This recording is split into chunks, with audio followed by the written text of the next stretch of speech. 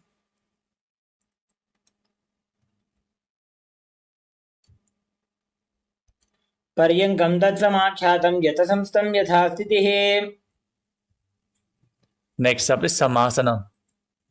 As you sit in a cross-legged posture, breathe deeply. Inhale and exhale deeply again and again. As you keep your hands on the knees in Bindu Mudra and visualize Swamiji in your inner space.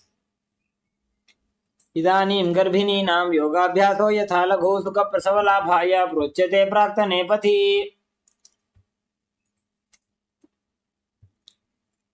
Next up is Muktasana. Now place your left heel against the perineum and place your right foot on top of the left.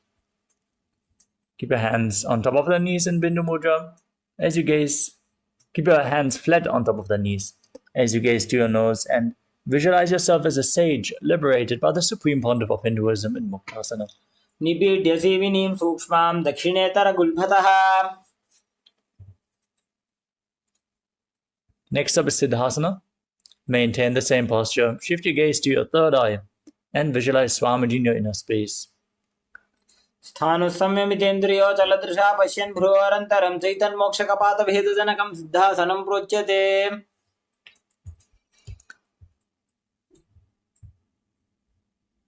Next up is Siddhyasana. Maintain the same posture. Shift your gaze to the ground in front of you. Engage all three bandhas intensely as you visualize Swamiji in your inner space. वामपादके डीजानो सीमनीमथितासकोठानो. Next up is Rudrasana 2. Maintain the same posture. Rotate your hands on top of the knees into Bindu Mudra. Gaze to your third eye and visualize yourself as Lord Rudra, the fierce dimension of Shiva. वामचरण परिदक्षिण राखे एकजुगति ऐसे विधि राखे. Next up is Santadhunasana. Maintain the same position. Switch your gaze to your nose and embody tranquility and an unshakable nature. आसन की गुणमन की चंचलता meet.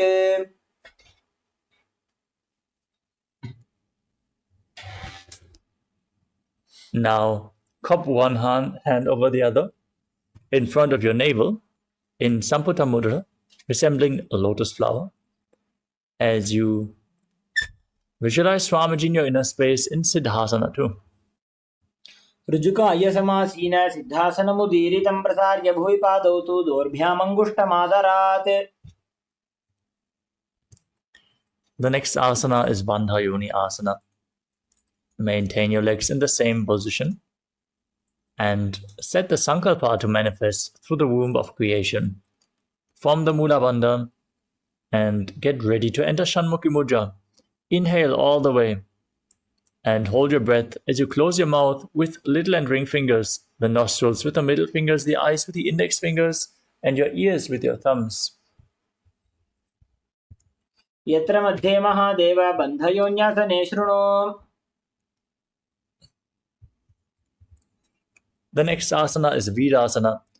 Now place one foot on top of the opposite thigh and the other foot below the opposite thigh. Keep your hands on top of the knees in Bindu Mudra and embody the state and space of bravery, Vira.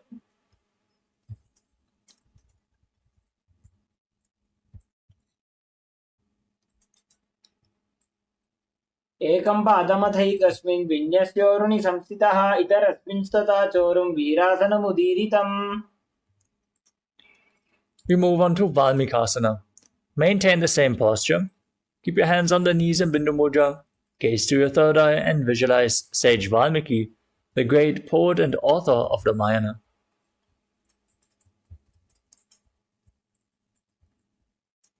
डावा पगगी पगथली पुनि एड़ी है जोय.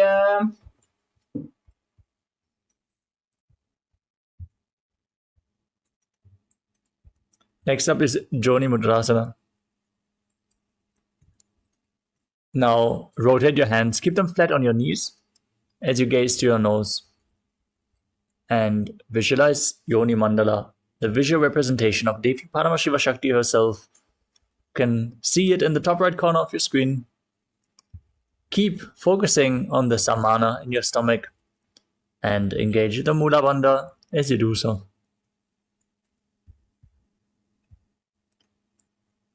वामपाद की भगतली चाही माहिली core.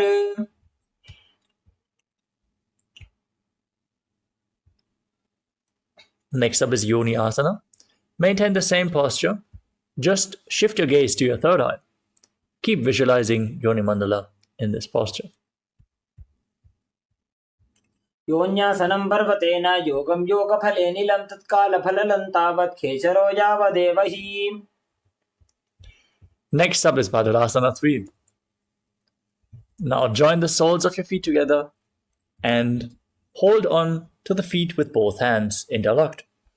Push your knees down to the ground by the strength of your groin. Intensely open up your hips as you gaze to your nose and visualize yourself as Lord Veerabhadra, engaging Uddiyana Bandha and Mula Bandha.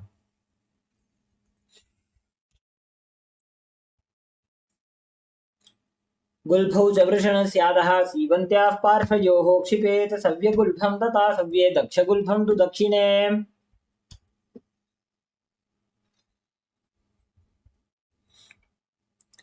The next asana is Aghorasana.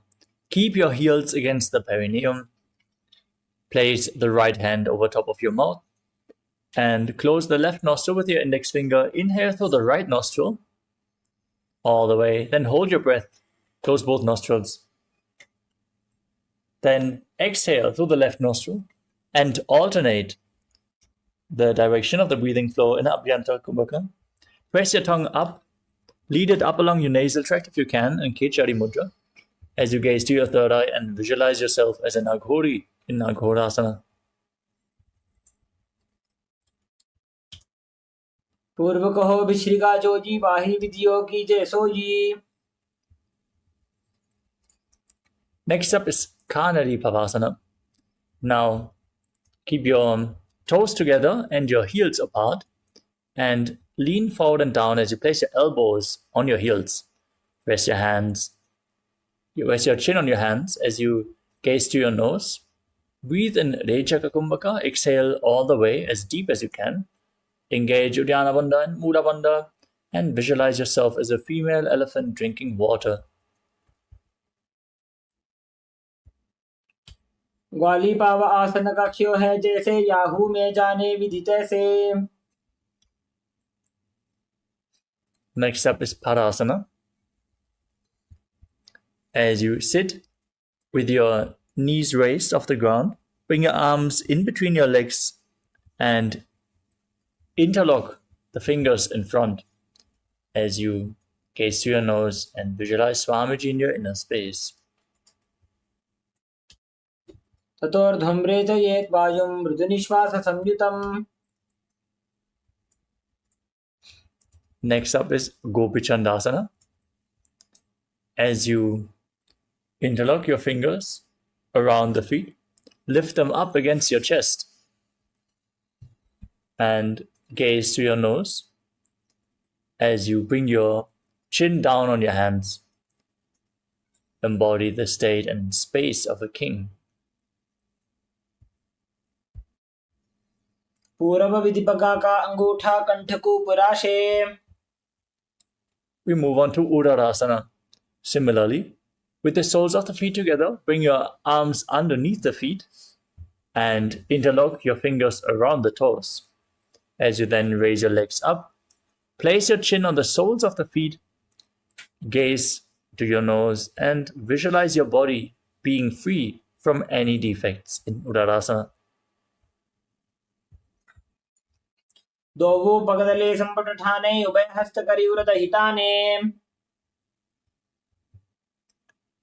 From the same posture, raise your feet even higher in front of your face. Keep your interlocked fingers in front of your forehead as you visualize yourself excelling in everything in Vishishtasana. दोवो पगदली जोड़ी संपुट करे. Next up is Bhujasana.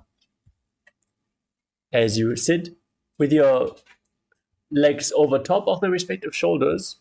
Bend your arms upwards and interlock your fingers behind your neck. Now, engage the Mula Bandha. Exhale all the way in the Nichaka Kumbhaka and visualize yourself as a cobra in Bhujasana. क्षीरासनं तु विज्ञेयं कक्षासनमतः परं ग्रीवासनं च परमं भुजासनमिहोच्यते. Next up is Kalyanasana. As you sit with your legs over top of the shoulders, twist your arms backwards and interlock them behind your back if you can. Gaze to the tip of your nose and visualize yourself as a beautiful, auspicious goddess in Kalyanasana.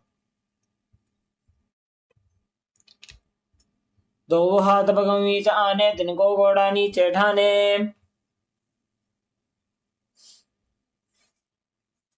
Next up is Sankatasana. Now, place the top of the left foot flat on the mat, sit on the left heel as you stack the right knee over top of the left. Bring the right heel to the left hip and place your hands on opposite knees. Gaze outwards in Vaishnavi Mudra without focusing on any external object. Just focus on the object within as you visualize yourself as an elegant swan. Breathe in Ujjayi Pranayama. Make an ocean-like sound with your mouth and engage the Mula Bandha as you do so. वामपादं चितेर्मूलं सन्न्यस्य धरणीतले.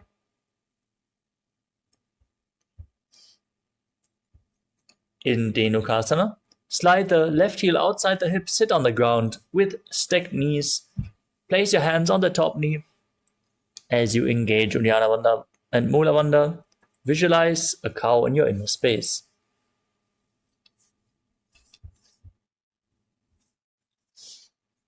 अनुषाकीनकरपञ्चडं वृषीलिन्दकल्यम्नि.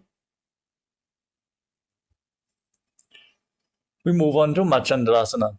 Now place the left foot on the right thigh and the right foot on the left knee.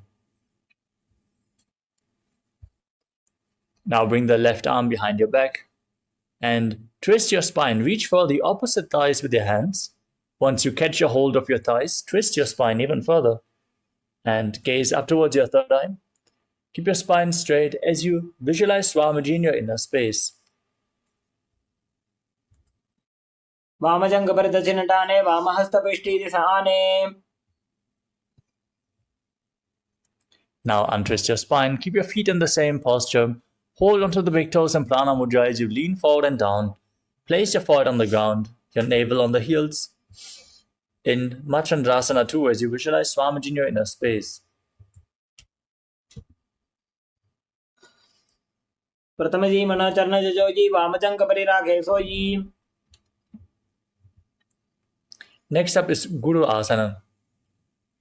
Maintain the same posture. Interlock your fingers. Place them on the top knee as you engage all three bandhas and visualize Swamiji, your Guru, in Guru Asana. पूर्वमूले इतरपादस्य कनिष्ठिका प्रदेशगुल्पं संस्थाप्य.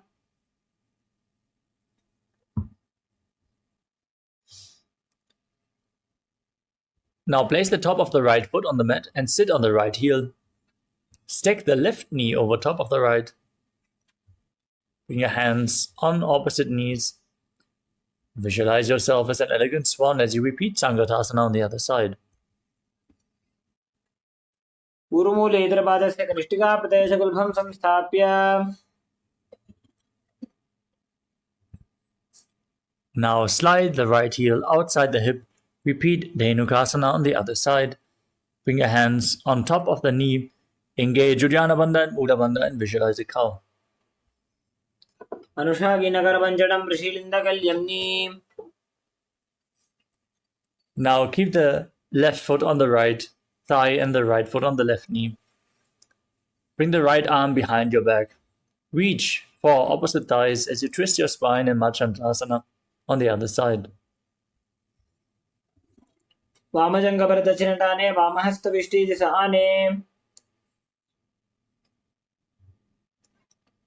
Now untwist your spine, hold onto the big toes and lean forward and down as you visualize Swamiji, repeating Machandrasana 2.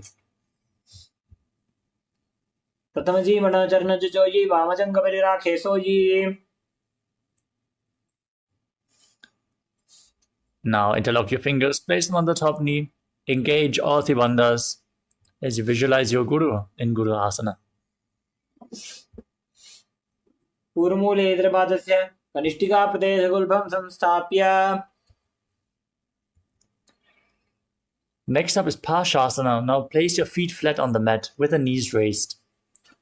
Hold on to opposite knees with your hands and pull them close against your chest. Gaze to your third eye. Press your tongue up and visualize Swamiji in your inner space as you perform the Mula Bandha.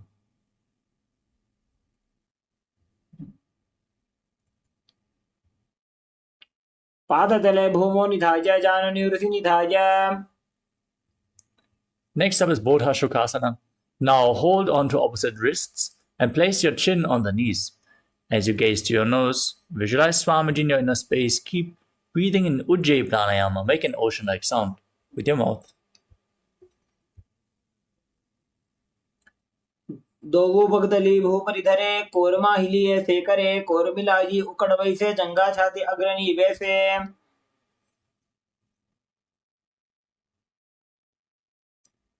Next up is Kurakatasana. Now bring your hands underneath the knees and hold on to opposite elbows below. Pull your legs in. Gaze to your nose. Press your tongue up in Kechari Mudra as you visualize Swamiji in your inner space. दो हाथ पग बाहर लियावे गोड़ा नीचे ले टहरावे. We move on to Sumati Asana. Maintain the same hold beneath the knees. Cross the right ankle over the left. Toes pointing upward.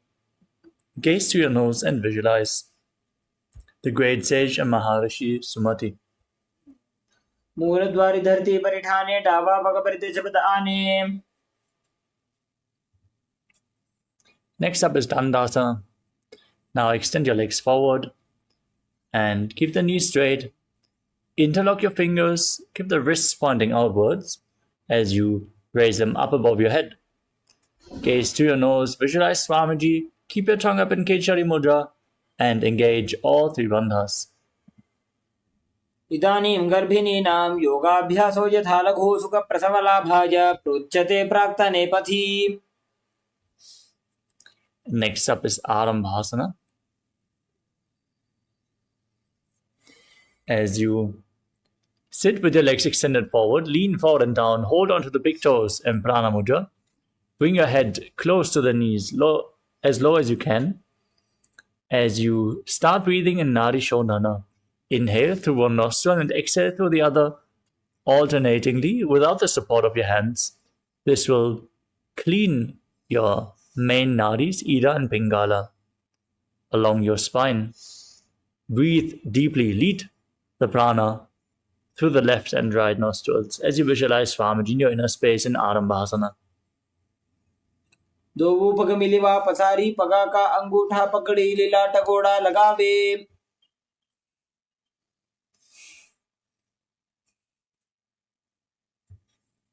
Next up is Bidokasana. Now, slightly separate the feet and raise your knees to bring your arms underneath the shins and hold the soles of your feet from the outside. Then lean down, forward and down as low as you can. Gaze to your third eye and visualize Swamiji in your inner space. प्रथम बेसी दो पाव पसारी कछुक ऊर्ध को कुरोडो डारे. Next up is Jalandhari Pavasana. Now join the soles of the feet. Keep them extended away from your body. And bring your arms below the shins, palms facing upwards. And place your face on your feet. As you gaze to your nose, visualize Swamiji in your inner space. दो एड़ी मैली के दीजिए हाथ पसारी.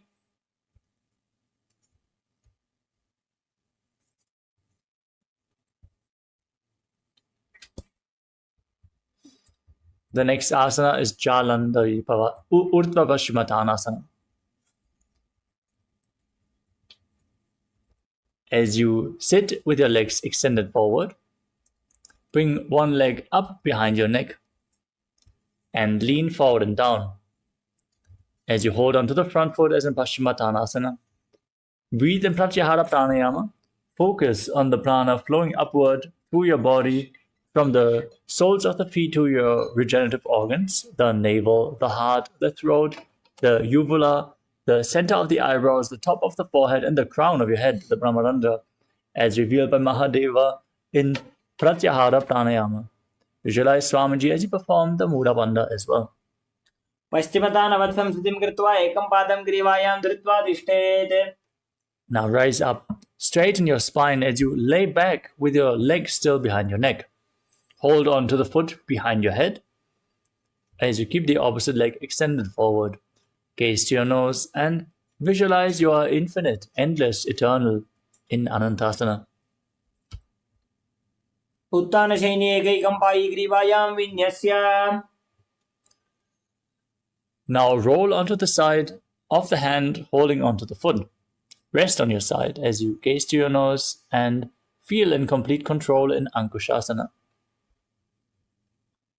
उत्तानशयित एकैकं पादं ग्रीवायां कुर्वन्. Now lay on your back and pull both your knees against your chest. As you encircle them with your hands, rock your body from side to side, relax your spine. As you visualize Swamiji, focus on the upward flowing prana in Dridashasana. उत्तानशयनं जानुनि हृदयेवष्टम्बा जङ्घासहितो रोनिकरद्वये बद्ध्वा. Now repeat Urdhva Paschimottanasana on the other side. Bring the other leg behind your neck, lean forward and down, hold onto the front foot, and visualize Swamiji in your inner space. पश्चिमतानवत्सं स्थितिं कृत्वा एकं पादं ग्रीवायां धृत्वा तिष्ठेत्.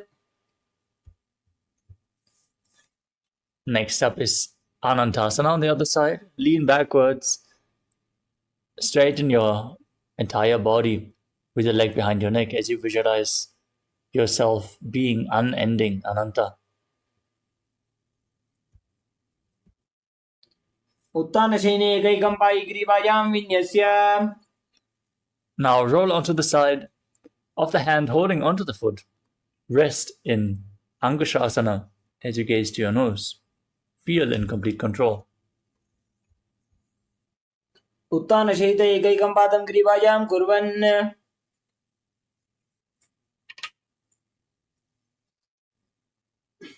The next asana is Yoga Nidrasana.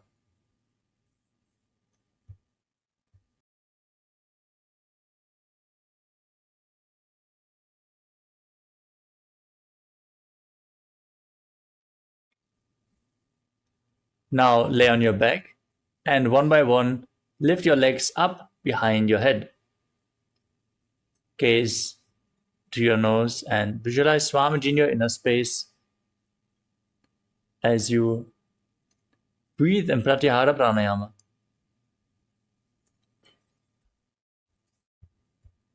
पादाभ्यां वेष्टयेत् कण्ठं हस्ताभ्यां पृष्ठबन्धनम्. Next up is Atmaramasana. With your legs up, bring your arms underneath the legs and bend the elbows upwards to interlace your fingers around your neck. Now gaze to your nose and visualize Lord Vishnu blessing you from within in Atmaramasana.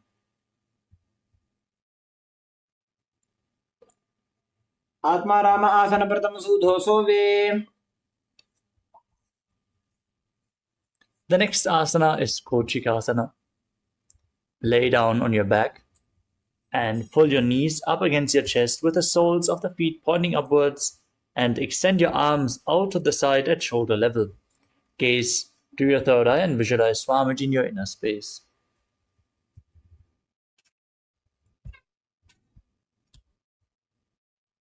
दो हाथ सीधा सा करे तिन सौ base पा करे. The next asana is Jatara Parivritti. This asana consists of 3 steps. We are going to first perform all 3 steps on one side and then repeat them on the other. Now lay on your back with your arms extended and your knees pulled against your chest. Then drop one knee down to the side and extend the opposite leg down. Step 1. Now bend both your knees to the side. Step 2. Extend both your legs to the side, hold onto the feet and gaze in the opposite direction. Step 3. Visualize Swamiji. Focus on upward flowing prana in Pratyahara Pranayama and perform the Mula Bandha.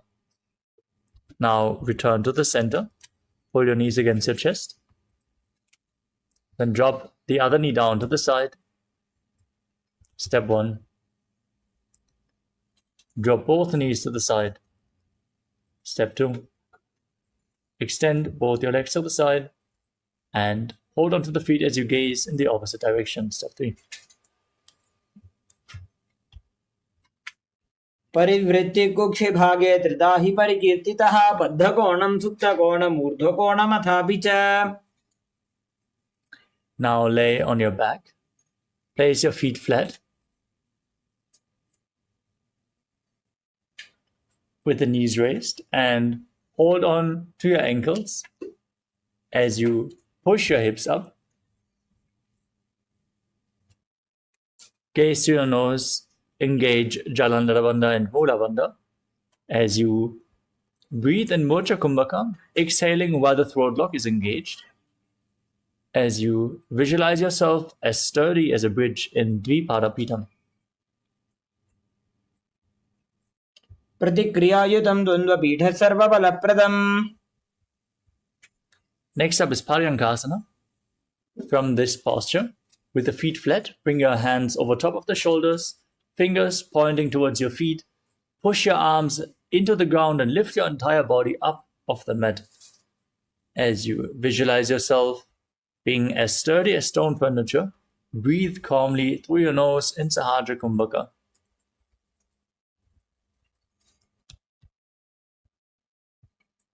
उत्तानशयनमस्तदलाभ्यां भूमिं वष्टभ्याम्. Lay down on your back and pull your knees up against your chest as you hold onto the respective shoulders. Move your hips in a circular motion as you visualize yourself as a dog playfully rolling around on its back in Shvotanasana. शरीरं संस्थाप्य जाननी सम्मील्य नाभुवानी च.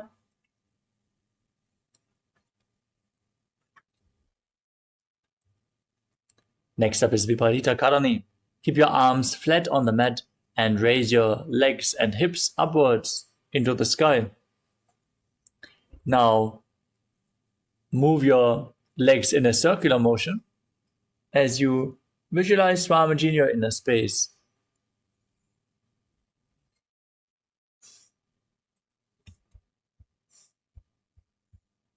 भूतले सशिरो दत्त्वा खेनये चरणद्वयम्. Now stop the movement of your legs. Be sturdy in Viparita Karani too as you visualize Swamiji. Karni विपरीताख्या सर्वाधिव्याधिनाशिनी नित्यमभ्यासयुक्तस्य जाठराग्निविवर्धनी. Now bring your body down and then raise your legs up above your head so your toes touch the ground above you. Keep your hands on the mat behind your back, fingers interlocked in Parashamudra, arms flat as you visualize yourself as a plow in Langalasana. ग्रीवाकण्ठेन भूमिं विष्टम्भ पादाग्रद्वयमूर्धमुन्नयेत्. Next up is Shaita Paschimottanasana. From the same posture, now hold on to the feet above your head. Keep your arms and legs straight. This is one of the 84 asanas revealed directly by Lord Paramashiva himself. Visualize Paramashiva in your inner space and internally chant Om Nithyananda Paramashivoham in Shaita Paschimottanasana. तानं शयित्वात् कुर्वीत शयितपश्चिमतानकम्. Next up is Supta Konasana. With your hips above the shoulder level, now keep holding onto the feet and open your legs up wide to the side. As you visualize Swamiji in your inner space, keep breathing in Mudra Kumbhaka. उत्तानपादं क्रौञ्चं च मरीचिं वीरभद्रकम्.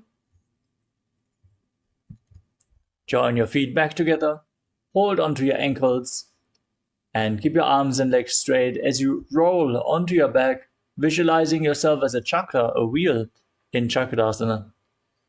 शवासनस्तद्वौ पादौ कुर्यान्मस्तकतः परो व्युत्क्रमेण ततः शीघ्रमेतत्सर्वस्य साधनम्. Next up is Supta Prasarita Parangushtasana. Lay down on your back and straighten your legs up vertically. Hold onto the big toes in Prana Mudra. As you then open your legs wide to the side, visualize Swamiji in your inner space as you perform the Mula Bandha.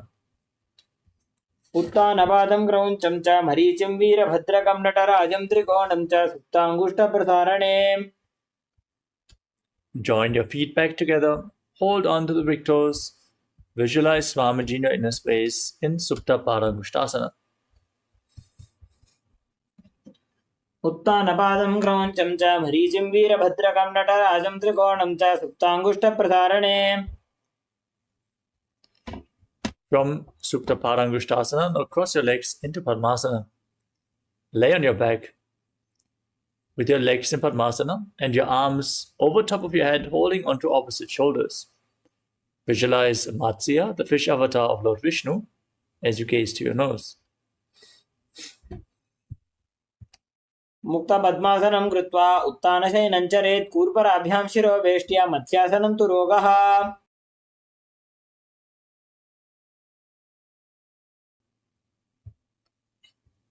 From the same posture, now place the backside of the right hand onto the left palm above your head. Gaze to your nose and visualize Lord Rama in your inner space in Parasharamasana. प्रथमकरे पद्मासन आचे सुधो सोवे भूपरिपाचे.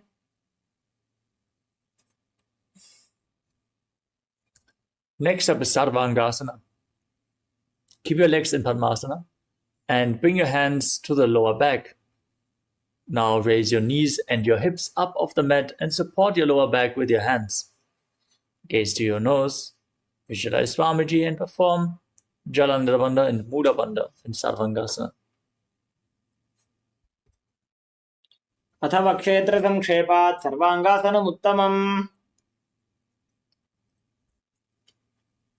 Lower your body down and bring one foot onto the opposite thigh as you pull the opposite knee up against your chest. Extend your arms up above your head and hook your fingers forward as you gaze to your third eye and visualize yourself as a scorpion in Vrishchikasana. प्रथमशेन सुधो शीशिकेशिकी सन्धि सुदाखे. Now place the other foot on the opposite thigh. Repeat Vrishchikasana, the scorpion posture on the other side. प्रथमशेन सुधो शीशिकेशिकी सन्धि सुदाखे. The next asana is Vrishaparakshipasana. As you lay on your back, keep your legs flat and interlock your fingers behind your neck. Then raise both the legs off the mat, keep them off the mat as you alternate pulling one knee in to your chest back and forth. Visualize Swamiji in your inner space and calmly breathe through your nose in Sahajra Kumbhaka as you do so. उत्तानशयनं कृत्वा अङ्गुलिभिकन्दरां बद्ध्वा कूर्परो मिलित्वा. Next up is Marotanasana.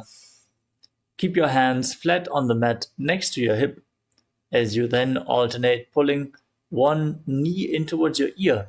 Touch your ears with your knees again and again as you visualize Swamiji in your inner space. श्रोतानवत्संसदि कृत्वा जानुद्वयं पर्यायेन कर्णयोः संस्पृशेत्. The next asana is Vrukasana. As you lay on your back, place your feet flat and then stand up and lay back down again and again. As you visualize yourself as a wolf, breathe in Sahajra Kumbhaka and perform the Mula Bandha. उत्तानशयनं कृत्वा पादतलाभ्यां भूमिं धृत्वा.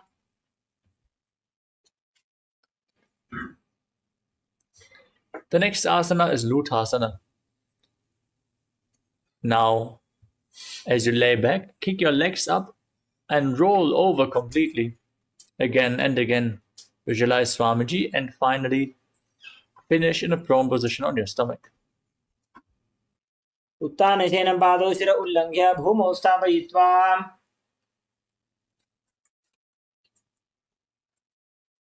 as you lay on your stomach. Now keep your hands next to the shoulders and contract your lips. Make a whistling sound of a flute while inhaling. Now visualize yourself as a chariot carrying warriors into a battle for Dharma on your chariot back in Saratasana. निर्जशयनं कृत्वा नाभिं भूमौ निधाय स्तम्भध्यस्ताभ्यां भूमिमष्टभ्याम्. Now push your body up into a plank position and alternate jump your feet in between the hands back and forth as you visualize yourself transcend body and mind in Dehalulanganasana. हस्तद्वयं बद्ध्वा तन्मध्ये चरणद्वयम् उड्डानैव बहिरानीय.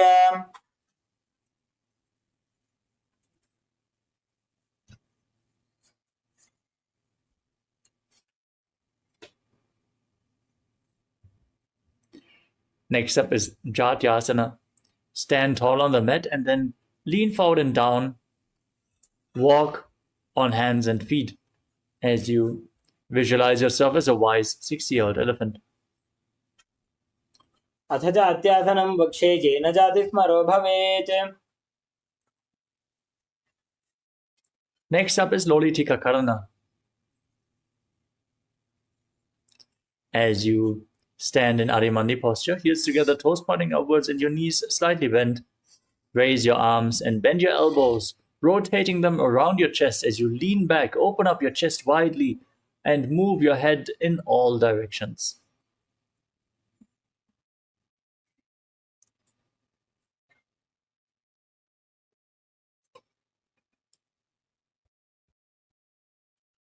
Next up is Sarvapasana. Now stand erect on the mat like a rod, and if you have a rope available, tie your feet with it. Keep your elbows and hands close to your body as you visualize your Kundalini Devi raising and curling upwards around your body. Breathe calmly in Sahasrara Kumbhaka as you do so.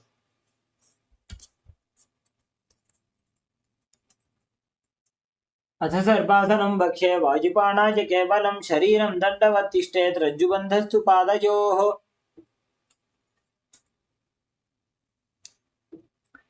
Next up is Ushtra Saranasana.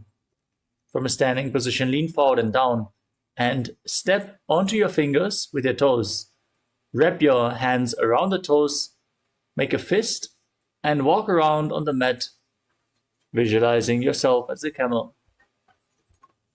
मुष्टिकनिष्ठिका प्रदेशेन भूमौ निधाय उपरि पादतले संस्थाप्य. Next up is Ashvasana.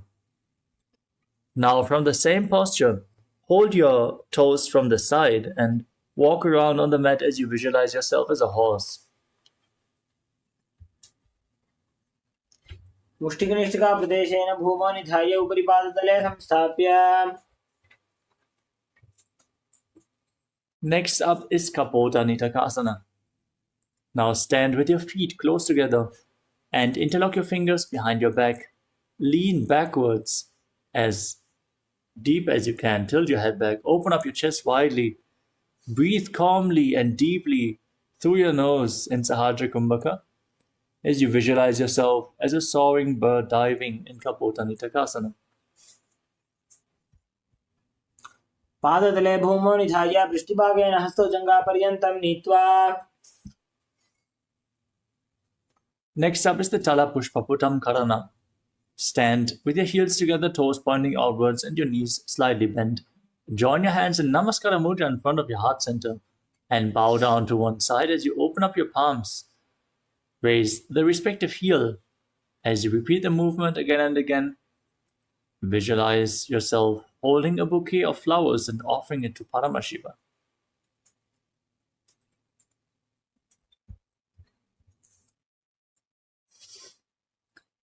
As you move on to the next asana, which is Khadgasana. Now, visualize yourself as a rhinoceros. Gaze to the tip of your nose.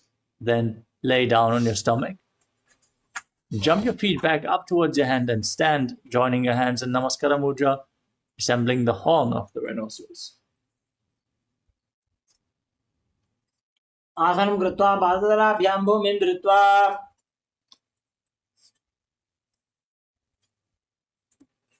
Next up is the Uttanottanam. Hold weights if you want to intensify this asana as you sit down all the way or as low as you can and stand back up again and again. Gaze to your nose and visualize Swamiji in your inner space as you do so. पुनः पुनः उत्थातव्यम् उत्थितव्यम् इति उत्थानोत्थानं भवति. Next up is Musalasana. Now raise your arms up above your head and jump repeatedly as you visualize yourself as a mace. सरलं स्थित्वा ऊर्ध्वं बाहुं नजेत् वारं वारम् उत्थानं कृत्वा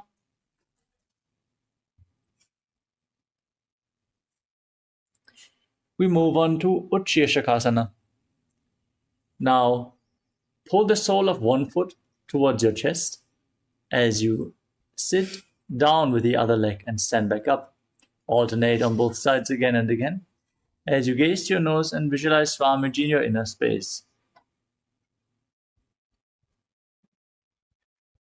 एकैकं पादतलं कुक्षौ निधाय तिष्ठेत् उत्शीर्षकं भवति.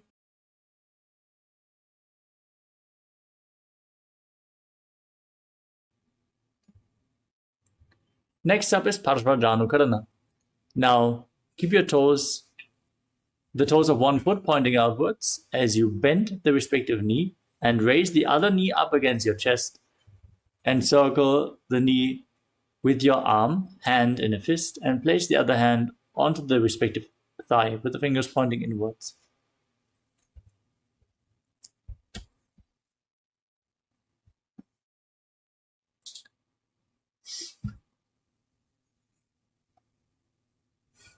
The next asana is Tandavasana.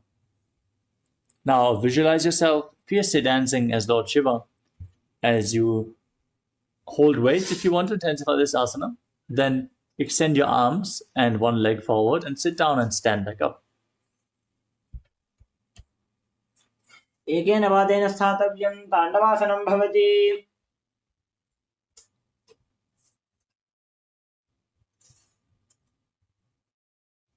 Next up is Brahmanasana. Now place the left foot on the inner right thigh. Stand erect on the mat. Keep the hands relaxed by the side and visualize yourself being blessed by Lord Brahma. ब्राह्मणासनमावक्ष्ये यत्कृत्वा ब्राह्मणो भवेत्. Next up is Garudasana. Sweeping the left leg over and around the right knee. Tuck the left toes behind the right calf. Bring the left arm below the right and join your hands in Namaskara Mudra as you visualize yourself as Lord Garuda in Garudasana 3. उत्तानकूर्मपीठं च सिंहस्गारुडमेव च.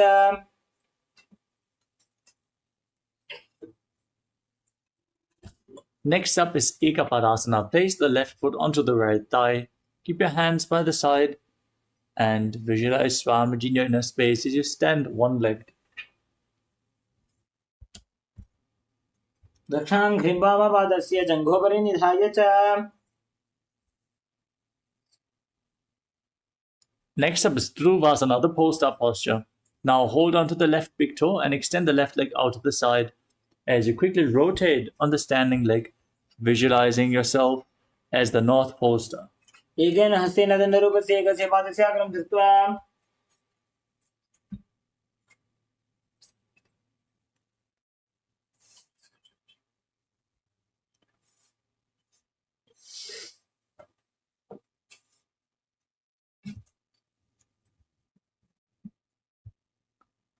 The next asana is Trivikramasana. Now, bring the left leg behind your neck. Then stand up tall on the mat. Perform the 3 steps of Lord Vishnu as you stand up, sit down, and stand back up with the leg behind your neck, visualizing Lord Vishnu in your inner space.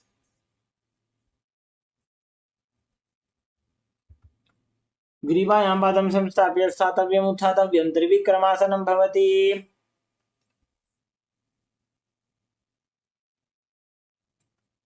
Now repeat Parshvajanukharana on the other side. Pull the other knee up towards your chest.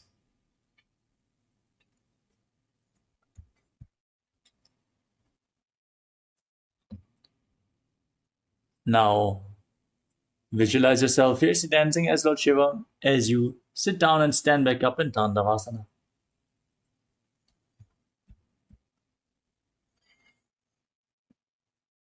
एकेन पादेन स्थातव्यं ताण्डवासनं भवति। Now bring the right foot to the left thigh. Sit down, stand on the mat like a rod as you keep your hands by the side and visualize yourself being blessed by Lord Brahma in Brahmanasana on the other side.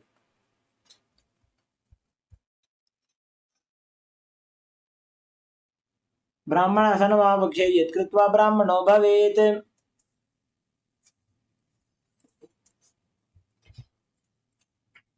Now repeat Garudasana 3 on the other side. Bring the right leg over and around the left.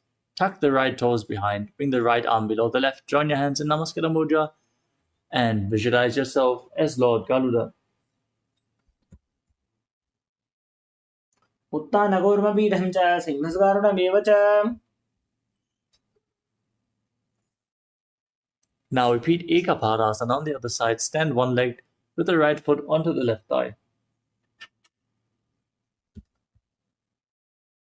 दक्षाङ्घ्रिं वामपादस्य जङ्घोपरि निधाय च। Now repeat Dhruvasana, the pole star posture. As you hold the right big toe, extend the right leg out to the side and rotate quickly on the standing leg. एकेन हस्तेन दण्डरूपस्य एकस्य पादशाखं धृत्वा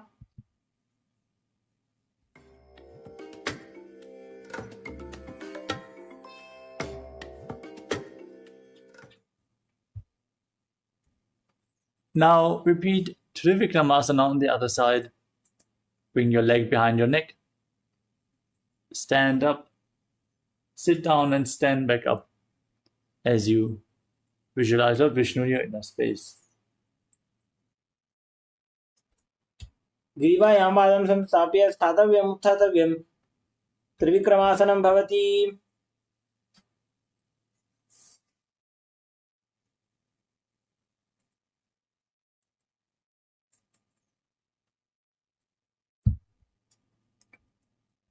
एकेन पादेन स्थातव्यम् उत्थातव्यम्।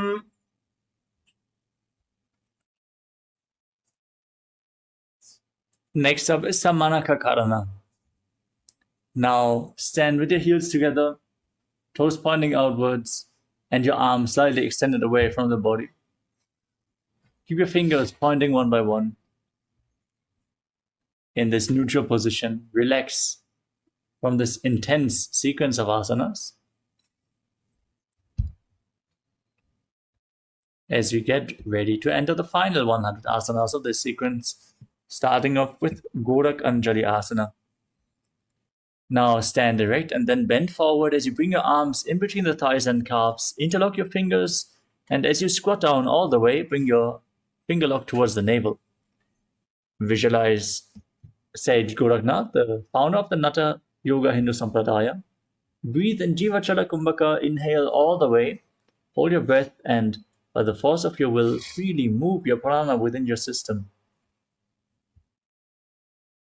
प्रथम हि उभो जे बाहुरी नीचो पुनिहोवे।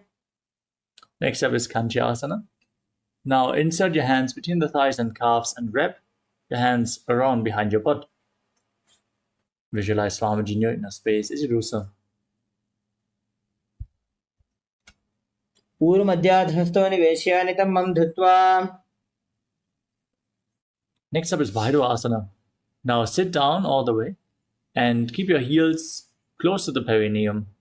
As you interlock your fingers behind, gaze to your navel and visualize Bhagavan Kala Bhairava, the Lord of Time. दो उपगी थलिया की माहिली core मिला जी फना पानी कड़मो डबई से।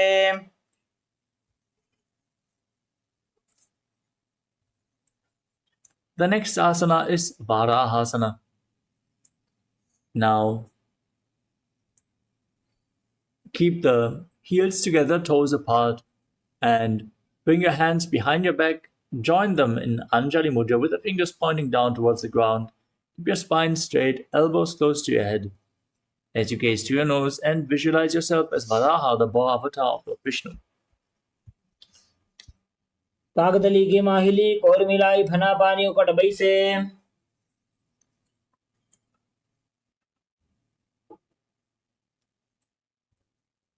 Next up is Prapitasana. From a squatting posture, hold onto your big toes in Prana Mudra and raise your hips up to the same level as your knees as you visualize Swamiji in your inner space. पार्श्वद्वय सम्मील्य स्थित्वा नितम्बं जानु प्रदेशानीज. Next up is Bakasana. Placing your hands flat on the mat in front of you. Bring your knees onto your arms towards your armpits. Lean forward and down, find balance. Lift your arms up off the mat and visualize yourself as a crow.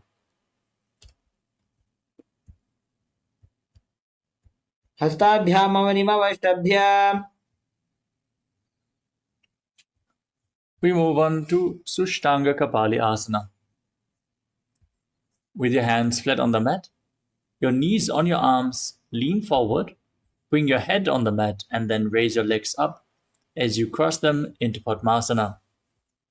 Gaze to your nose, visualize Swamiji, perform the Mula Bandha in Sushtanga Kapali Asana. आसन को गुण कपाल आचोई. Now come to a kneeling posture. With your heels outside the hips, the top of the feet flat, toes touching behind your body. Gaze to your nose and visualize you are sitting in the secret seat with Paramashiva and Guru as you perform the Mula Bandha in Guptasana.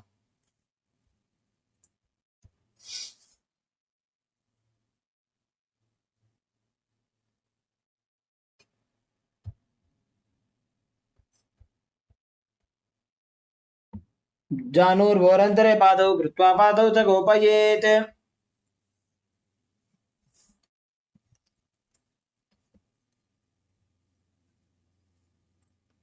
The next asana is Vrikshasana 2.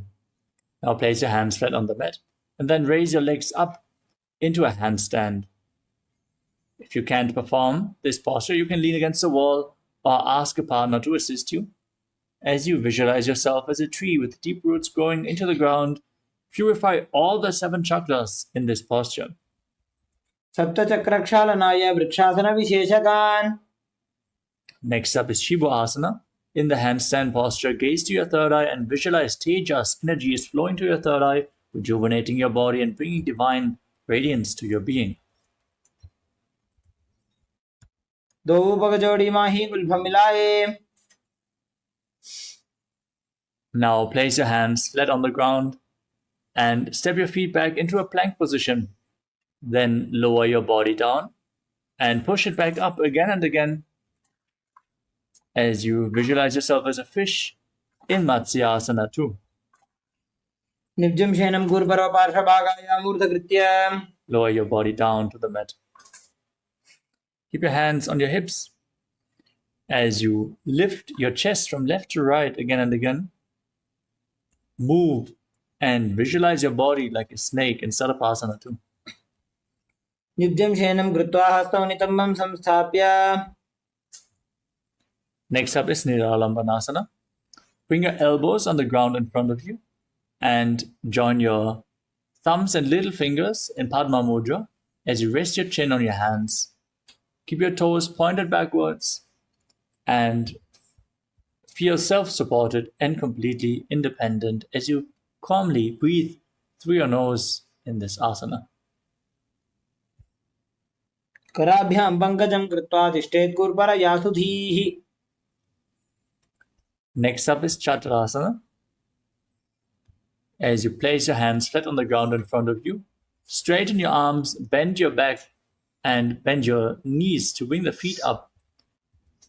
Tilt your head back and visualize yourself as an umbrella protecting your guru from the sun rays in Chaturasana.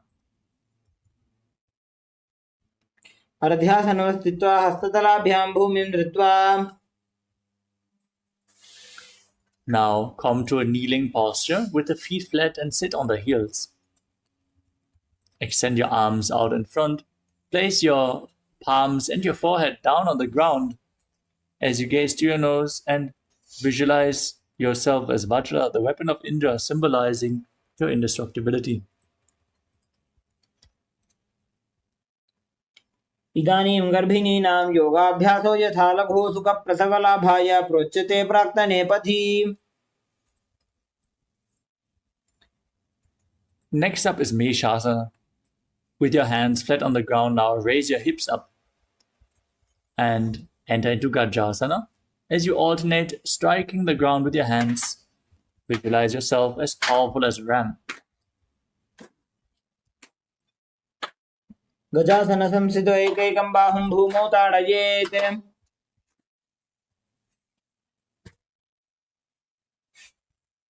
The next asana is Ajjasana. From Gajasana, now raise your legs up into the air and slowly lower your forehead down towards the ground as you visualize yourself as unborn, existing for all eternity. गजासन संसितो पादद्वयमन्तराळे कृत्य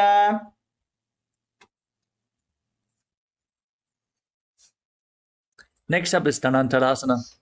Come to a kneeling posture and hold onto the big toes, pulling the feet in towards the perineum.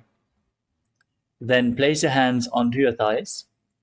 Gaze to your nose and visualize Swamiji in your inner space as you breathe in Ujjayi Pranayama. Make an ocean-like sound with your mouth.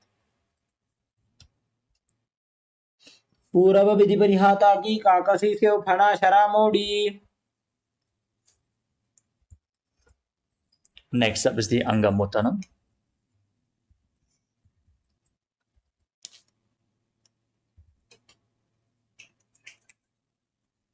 In a kneeling posture, extend your arms out in front and move your arms from left to right, up and down in all directions, giving massage to various different joints and muscles. Then interlock the fingers behind and repeat the movement behind you as well as you visualize Swamiji in your inner space. हस्तयोः अङ्गुलीर्बद्ध्वा हस्तयोर्मध्यात्करमङ्गं निष्कासयित्वा. Next up is Garudasana form.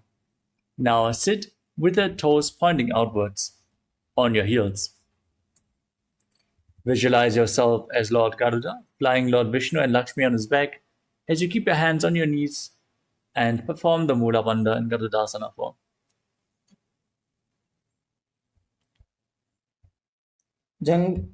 जङ्घोरुभ्यां धरां पीड्य स्थिरकायो द्विजानुना.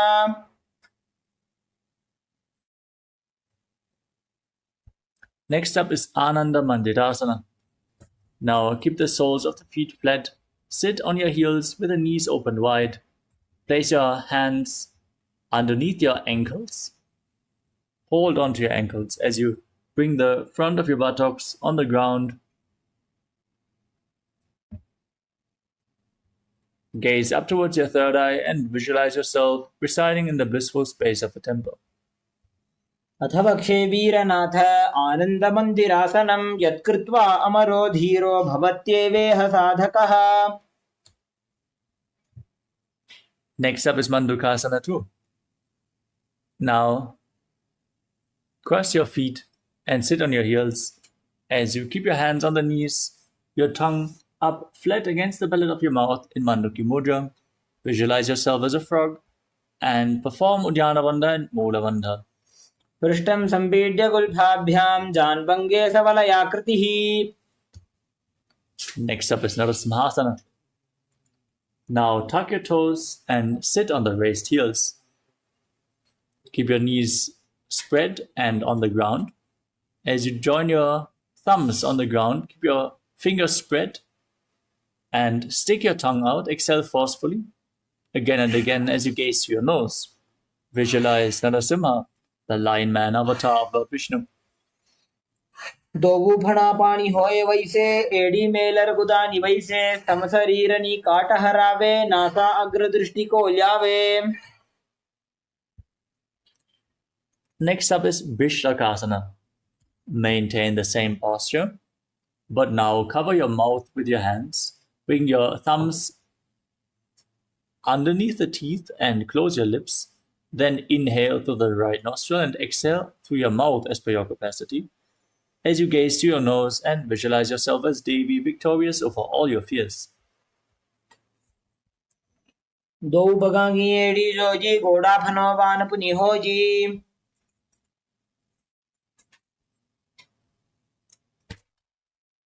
The next asana is Makadasana. Now bring the top of your feet flat on the mat. Sit on your heels with the knees opened wide. Bend your elbows to bring your fingers to your armpits and imitate as if you are a monkey stretching itself. As you visualize yourself as a playful monkey, gaze up towards your third eye in Makadasana.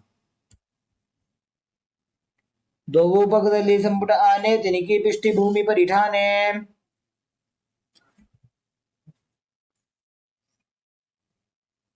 Next up is Vajrasangadasana.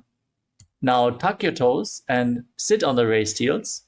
As you raise your knees off the ground, keep the soles of the feet together, knees open wide, and hold onto opposite elbows behind your back. As you gaze to your nose, embody diamond-like strength for you and your Sangha, your spiritual community.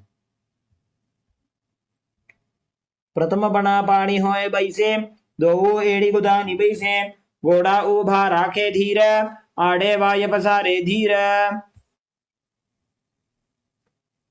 We want to remind everyone to please keep your camera switched on. This is a safety measure, so please follow along with the guidelines.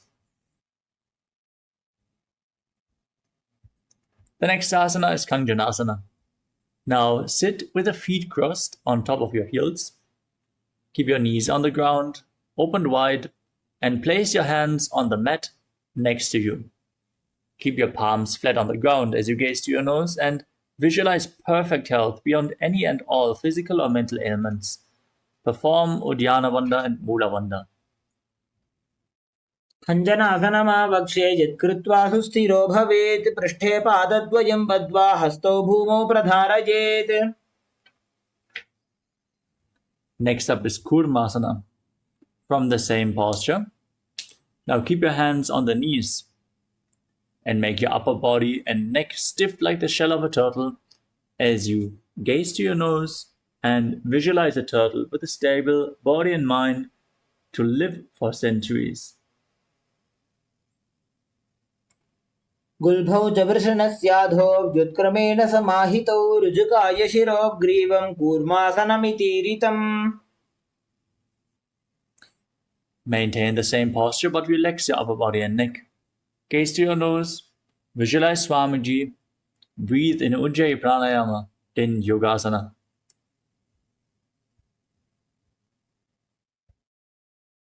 गुदं नियम्य गुल्भाभ्यां व्युत्क्रमेण समाहितः योगासनं भवेदेतदिति योगविदो विदुः.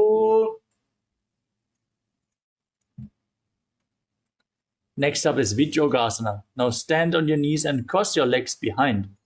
Bring your feet to opposite knees as you hold on to your calves behind your back with the fingers inside and the thumbs outside. Gaze up towards your third eye and visualize a space of eternal oneness, Advaita, with your Guru in Vijyogasana. घोड़ा वामो उबौ होई घोड़ा आड़ा राखे दोई दछी पाकड़ी पानी रहावे फणो वाम घोड़ा डिगिल्यावे.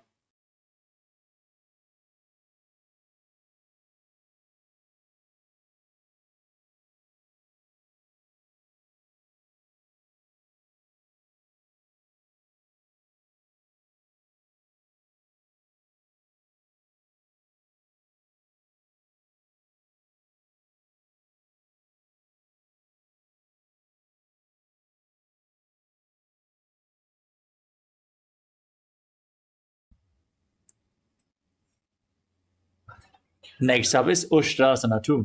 Now keep the top of the feet flat stand on the knees and hold onto your ankles. As you lean back, push your hips forward and tilt your head back as you visualize yourself as a camel. मेरुदण्डग्रन्थिदाढ्य संविपादैषुप्पुमान् कपोतोष्ट्रासनाभ्यासं कुर्यान्मितहिताशनः. Next up is Jatyasana 2. With your heels together, hold onto the soles of the feet and lean back. Bring your elbows down, followed by the back of your head. Place them on the mat as you gaze to your nose and visualize yourself as a lotus blooming.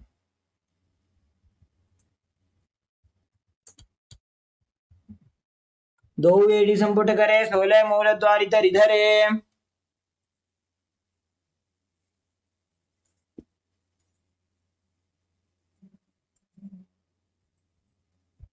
Next up is Viratasana. As you sit on the knees with the thighs and calves together, hold onto your ankles and lean back, touch your back to the ground and sit back up again and again. Use the support of your hands if needed. As you gaze to your nose and visualize the healing and liberation of all causal subtle forms of your body in Viratasana. जङ्घापृष्ठभूमो निधाय जङ्घोदरयोः ऊरुनि संस्थाप्य.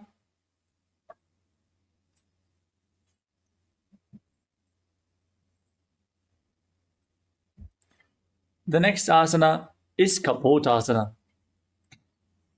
From Viratasana, raise your hips even higher. Bring your arms over top of your shoulders, the forearms on the ground behind you, and bring your head in between the feet as much as possible as you visualize yourself as a beautiful dove.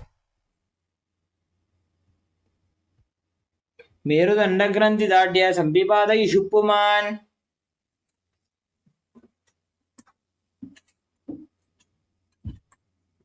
Next up is Varasana.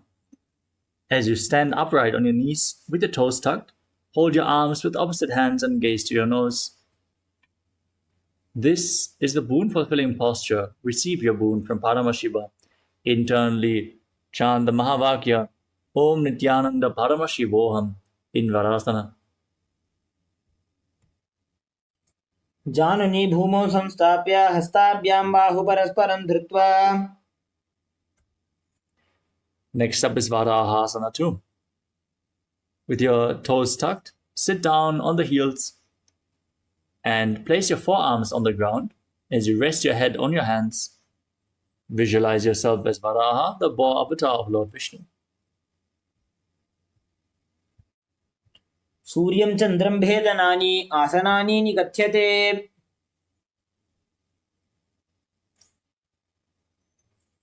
Next up is Mundasana. From a kneeling posture, place your forearms on the ground, elbows shoulder width apart. Bring your head on the ground, supported with your hands. Walk your feet forward to raise your hips and then lift your legs up straight into a headstand posture. Now you can lean against the wall for support if needed. As you gaze to your nose, breathe calmly through your nose in Sahaja Kumbhaka. Perform the Mula Bandha and visualize yourself as a lopped tree. अधो मुण्डासनं वक्ष्ये सर्वेषां प्राणिनां सुखम्. Gently lower your legs down, come to a kneeling posture and straight. Bring your head in between the knees. Hold your head with both hands, placing the elbows outside the knees. As you inhale through your nose in Sahaja Kumbhaka and exhale through your mouth in this asana. Gaze to your nose and visualize Swamiji in your inner space in Andhasana. प्रथम भगतली समटरावे कोरमाहिली उभे मिलावे.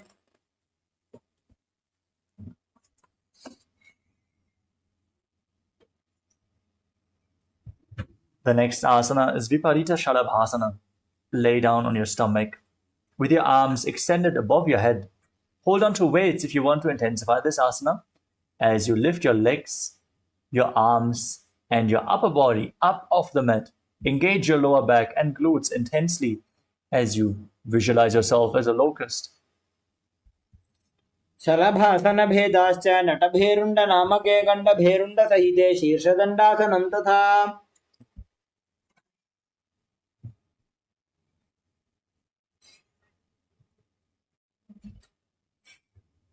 The next asana is Kapalasana. Now place your forehead on the ground, your palms flat on the mat next to your hips. As you raise your legs up off the mat without lifting your upper body up, visualize a skull in your inner space, representing the mind with purified thoughts and the strong will to attain enlightenment in Kapalasana, the skull posture. कपालं भूमो निधाय ऊर्ध्वं पादो नजेत् कपालासनं भवति.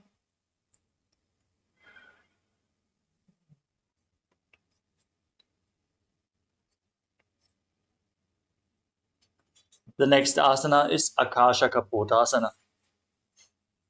As you lay on your stomach, keep your hands next to your hips and push your legs up.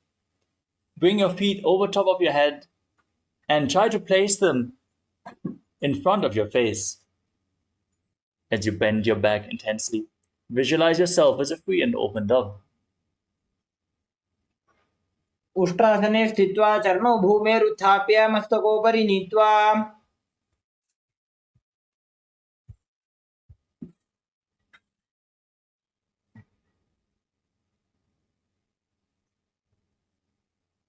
The next asana is Chatakasana.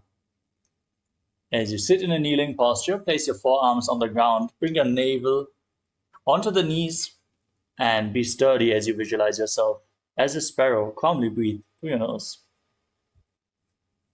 कूर्परपर्यन्तौ हस्तौ धरामोऽष्टभ्य जानुनी नाभौ संकुञ्च्य. The next asana is Vrishikasana too.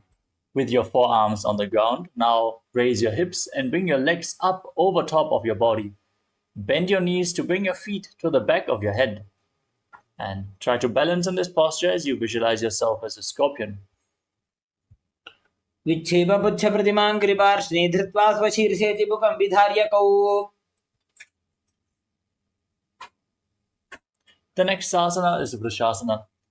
Now place your perineum onto the right heel as you keep the left toes pointing outwards, keeping the left foot outside of the hip.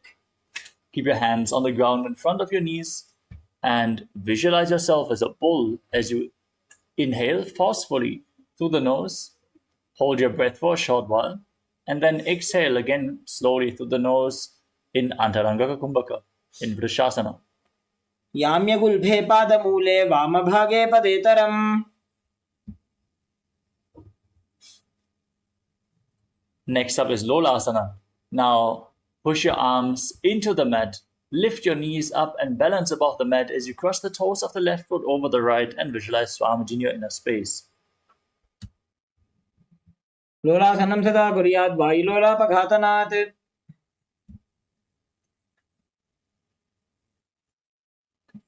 Now place your perineum onto the left heel, keep the right foot outside the hip, toes pointing to the side in Vrishasana on the other side. याम्यगुल्फे पादमूले वामभागे पदेतरम्. The next asana is Balagunasana. Now tuck the toes of the left foot and sit on the left heel. As you keep the right foot flat on the ground, knee raised against your chest. Place your hands on the respective knees and visualize Balagunahai, one of the 84 siddhas in your inner space. आसन को गुणजल विकार जागी. Next up is Grahasana. Now stand up and squat down as you bring your arms in between the legs and hold your ankles from the outside. Squat down all the way and visualize yourself as the entire planet. पादतले भूमौ संस्थाप्य जानुमध्ये कूर्परौ स्थाप्य. Next up is Balagunasana on the other side. Now, tuck the toes of the right foot, sit on the right heel, keep the left foot flat, hands on the knees, visualize Balagunahai. आसन को गुणजल विकार जागी. The next asana is Utkatasana. Hold weights if you want to intensify this asana. As you tuck the toes, sit on the raised heels with the knees together, hands on the knees. Visualize Swamiji in your inner space and gaze outwards without focusing on anything externally, only focusing on the object within. in Vaishnavi Mudra. युजास्पिजोश्रियत ऊर्वजानयुत्रासने पादतलध्वजोपरि. Next up is Vajrasangarasana 2. As you sit with the toes tucked, soles of the feet together, knees open wide, hold onto opposite elbows behind your back, and visualize Swamiji in your inner space as you gaze in Shambhavi Mudra with eyes opened wide, unblinking, gazing within. प्रथम पणापाणी होए जैसे दो वो एड़ी गुदानी वैसे. Next up is Anilasana. Now place your hands flat on the mat and step your heels onto the back of your hands. Keep your arms straight as you squat down all the way. Gaze to your nose and visualize you're able to live above air alone. दो हाथ भूमि पर उठाने कहुनी जाड़ी नाभि लगाने. Next up is Parukasana. Now lean forward and down. Place the back side of your hands on the mat and step your feet onto your hand, wrapping your hands around the feet like shoes and walking around on the mat, visualizing yourself wearing padukas and walking all over India. हस्ततलयोः पादतले कृत्वा तिष्ठेत् गच्छेत् पादुकासनं भवति. Next up is Kukkutoddanasana. Place your hands flat on the mat and then kick your legs up and let them fall back down again and again as you visualize yourself as a rooster.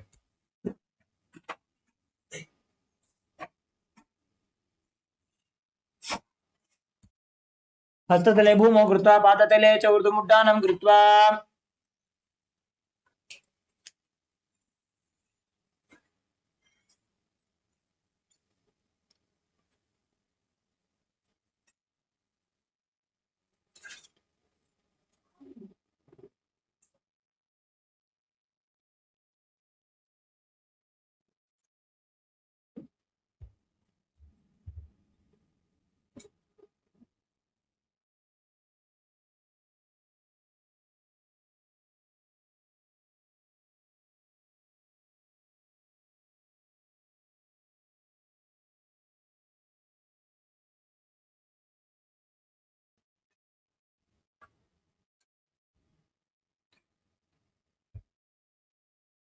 Next up is Viparita Nrityasana.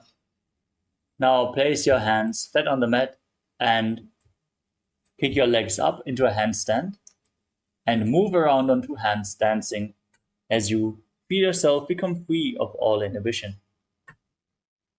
हस्ततलाभ्यां भूमिं वष्टभ्य.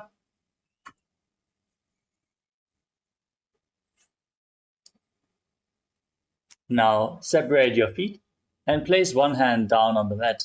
Keep your arms straight and place the other hand on your face in Kunjarasana as you visualize Swamiji in your inner space. अथ वक्षे Mahadev कुञ्जरासनमुत्तमम्.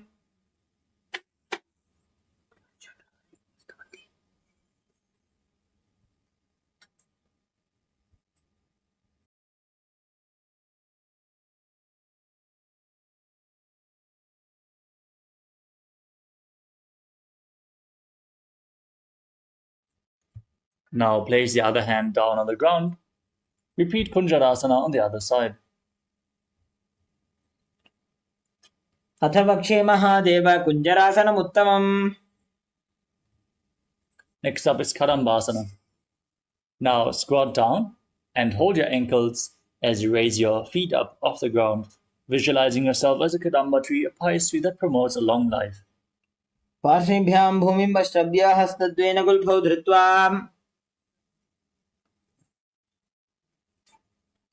Next up is Pavana Muktasana. Place your feet flat and hold onto opposite knees as you pull your knees against your chest and visualize any excess vata being released from or balanced within your system. द्वयोस्तु पादयोः पाणिं लात्वा स्वस्वनितम्बके. Next up is Chakorasana. Now bring the left foot behind your neck and keep the right foot extended forward. as you place your hands on the ground next to you and lift your entire body up off the mat as you gaze up to your third eye and visualize yourself as a powerful source of energy, breathing calmly through your nose in Sahajra Kumbhaka. पूर्वदानं चतुष्पादपीठं वज्रासनं तथा. Now keep one leg extended forward and the other one bent. Hold the big toes in Prana Mudra and pull the foot towards your ear as you visualize yourself as a bow. पादाङ्गुष्ठौ तु पाणिभ्यां गृहीत्वा श्रवणावधि. Next up is Ashtavakrasana. Now,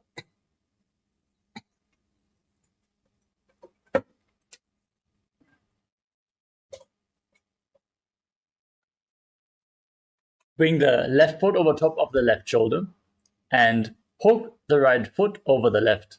Now extend the legs out to the side, lean forward and balance on your arms as you visualize yourself as a flying crane. वासिष्ठमथ कौण्डिन्यम् ऊर्ध्वकुक्कुटमेव च अष्टावक्रमथोत्थानं मयूरं सेतुबन्धनम्. Next up is Pranasana. Now keep the left foot flat and bring the right foot on top of the left thigh. Bring the left shoulder underneath the left knee. Place your hands flat. Push the right knee down to the ground and gaze up towards your third eye as you visualize yourself as being immortal and able to exist solely on prana. एतत् प्रभेदं वक्ष्यामि करोति यः स चामरः.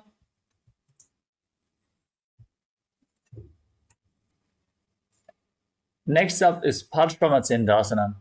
Now place the right foot at the left hip and step the left foot over top of the right knee. Bring the right elbow outside of the raised knee. Bring the arm below and interlock your fingers behind your back as you gaze up towards your third eye and visualize Sage Matsindana, the master of Hatha Yoga. पार्श्वाभ्यां धृत्यते यास्तु पार्श्वमत्स्येन्द्रमुत्तमम्.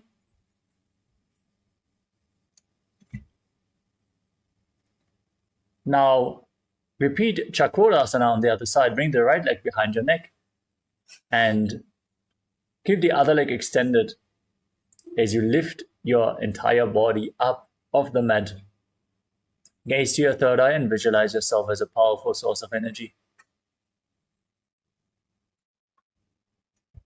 पूर्वदानं चतुष्पादपीठं वज्रासनं तथा.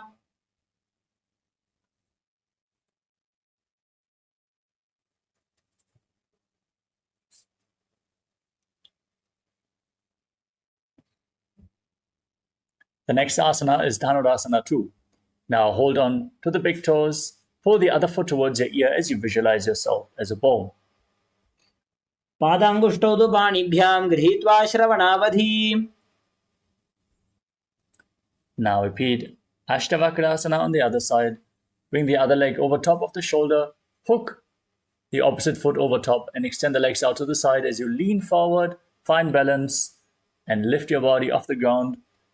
Visualize yourself as a flying crane. वासिष्ठमथ कौण्डिन्यम् ऊर्ध्वकुक्कुटमेव च. Now repeat Pranasana on the other side.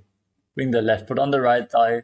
Right foot flat, knee raised. Right shoulder beneath the raised knee. Bring the right hand on the ground and the left hand pressing the left knee down as you gaze up towards your third eye and visualize yourself as being immortal, able to exist solely on prana, in Pranasana. एतत् प्रभेदं वक्ष्यामि करोति यः स चामरः. Now repeat Parshvamatsindasana. Bring the left heel to the right hip, the right knee over top of the left. Twist the left elbow outside of the right knee. Bring the arm below and interlock your fingers behind your back as you gaze up towards your third eye and visualize Sage Matsindana, the master of Hatha Yoga, in Parshvamatsindasana on the other side. पार्श्वाभ्यां धृत्यते यास्तु पार्श्वमत्स्येन्द्रमुत्तमम्. Next up is Ardha Paschimottanasana.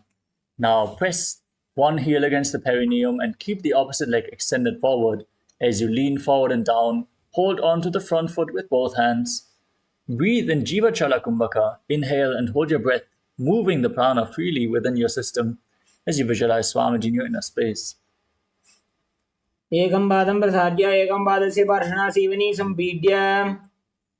Next up is Kraunchasana. Now bring the left foot outside of the hip, the top of the foot flat on the mat. As you hold on to the right foot and extend it upwards in front of your face, visualize yourself as a crane, Kraunchasana.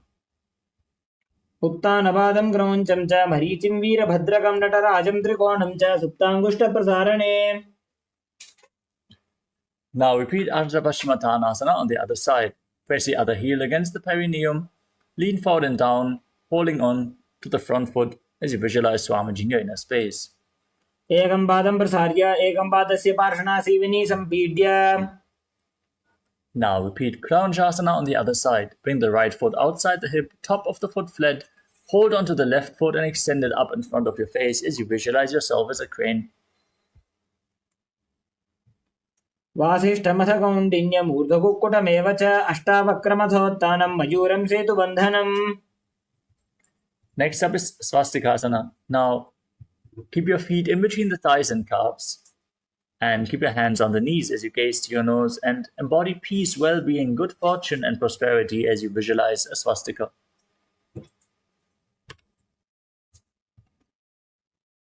जानुर्भोरन्तरे सम्यक् कृत्वा पादतले उभे.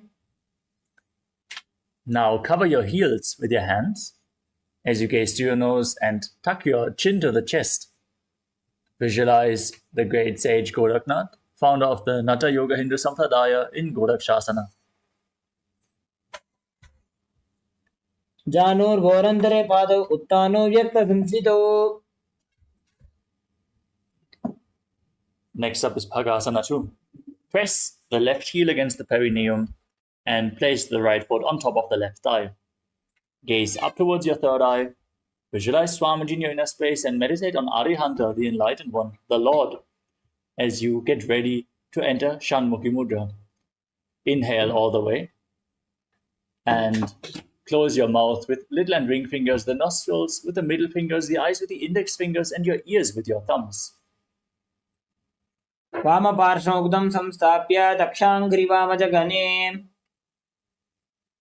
Now place your feet onto opposite knees and place your hands on the ground next to your body with your palms facing up. Gaze to the tip of your nose. Visualize Swamiji in your inner space as you breathe in Kakachantra Kumbhaka, inhaling through the rolled up tongue, sticking the tongue out and making your mouth in the shape of the beak of a crow. उत्तानो चरणौ कृत्वा संस्थाप्योपरि जानुनोः. Now from Yogasana 2, rotate your hands on the side.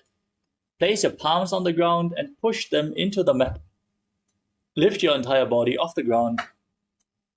Keeping your legs in Padmasana as you visualize yourself as a rooster in Urdhva Kukutasana.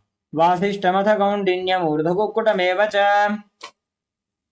Next up is Siddhaharatali Asana. Now place your hands in between the legs and place your palms flat on the ground without lifting your body up. Stay seated on the mat, gaze to your nose and visualize Swamiji in your inner space. प्रथम पद्मासन को करे हस्तदो वो Ghodasan दिधरे. Now push your hands into the mat and lift your body up. Gaze to your nose and visualize yourself as an elegant swan, breathing in Kakachantra Kumbhaka in Hamsasana. कुक्कुटासने स्थित्वा स्कन्दपर्यन्तं मूरूनि नीत्वा. Next up is Karmukasana. Now push your hands in between the legs.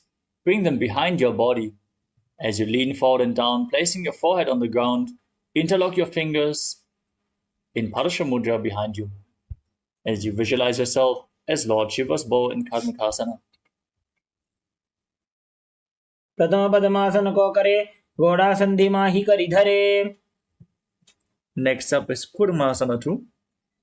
As you sit in Padmasana, bring your legs, your hands in between the legs and then bend your elbows to reach up for your shoulders. As you catch a grip of your shoulders, Visualize yourself as a turtle with a stable body and mind to live for hundreds of years in Kurmasana too. By जंग बर दक्षिण पावा दाई जंग बरी by ल्यावा. From the same posture, tuck your chin to the chest in Jalandhara Bandha. Gaze to your nose and rejoice knowing you're sitting in Shiva's secret knot posture, Granthi Bhedasana.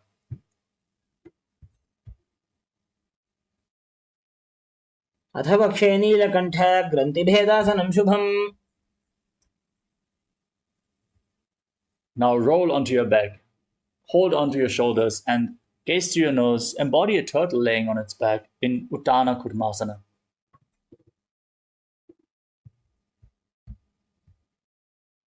कुक्कुटासनबन्धस्थं कराभ्यां धृतकन्धरम्. Now sit back up into Padmasana. As you bring your hands in between the legs, place the palm of one hand on the mat and hold its wrist with the other hand, lifting your entire body off the ground, balancing on one arm as you visualize yourself as a rooster in Pangu Kukkutasana. कुक्कुटासने स्थित्वा एकेन हस्तेन अन्यस्य मणिबन्धं धृत्वा. Place the other hand flat on the mat. Repeat Pangu Kukkutasana on the other side. कुक्कुटासने स्थित्वा एकेन हस्तेन अन्यस्य मणिबन्धं धृत्वा. Sit in Padmasana and place your elbows on the toes as you interlock your fingers in Parasha Mudra and rest your chin on your fingers, pressing your thumbs against your throat. Visualize you have gone beyond all greed and cowardice in Gurudasana. जानोर्भोरन्तरे पादौ उत्तानो व्यक्तसंस्थितौ. Next up is Padmasana 3. Place one hand on top of the other with the palms facing up. Keep your hands in the lap as you sit in Padmasana. Gaze to your nose and engage all three bandhas, Mahamudra Bandha, as you visualize Swamiji in your inner space. उत्तानो चरणो विधाय विधिवच्छक्तिस्थितौ योगिरात्. Now place your hands on the knees. Engage the Mula Bandha and gaze to your nose as you visualize Paramashiva in your inner space in Padmasana form. एतत् पद्मासनं कुर्यात् प्राणवायुप्रसिद्धये.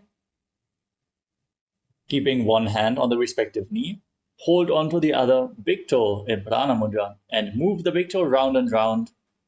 Pull your elbow back as if you're pulling a bowstring again and again as you visualize yourself as Pinaka, Lord Shiva's bow. And then repeat the movement on the other side as well in Karmakasana too. अथान्यासनमावक्ष्य योगपूरकरक्षणात्.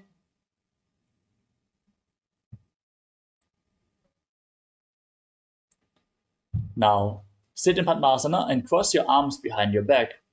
Hold on to the big toes in Prana Mudra as you engage all three bandhas and visualize yourself as Lord Shiva's bow in Karmakasana 3. कार्मुकासनमाक्षित्य उदरे पूरयेत् सुखम्. From Karmakasana 3, raise your chest, gaze up, and visualize yourself as the action of Paramashiva's third eye, destroying anything you come across in Dridhasana.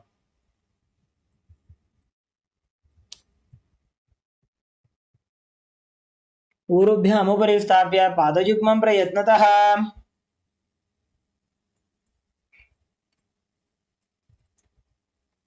Next up is Nagrasana. From Karmakasana 3, roll onto your back. Keep your arms crossed behind your legs in Padmasana. Hold onto the big toes if you can as you gaze to your nose and visualize yourself as a snake, calmly breathing through your nose in Sahadra Kumbhaka.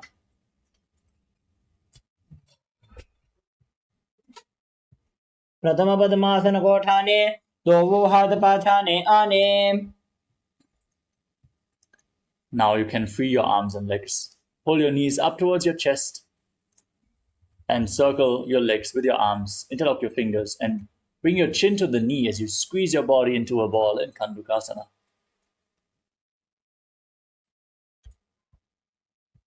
वित्रासने स्थित्वा हस्तपादान् निष्कुष्य. Now place your feet flat and Interlock your fingers behind your neck. As you gaze to your nose and calmly breathe through your nose, visualizing Swamiji in Urdhva Pavanasana.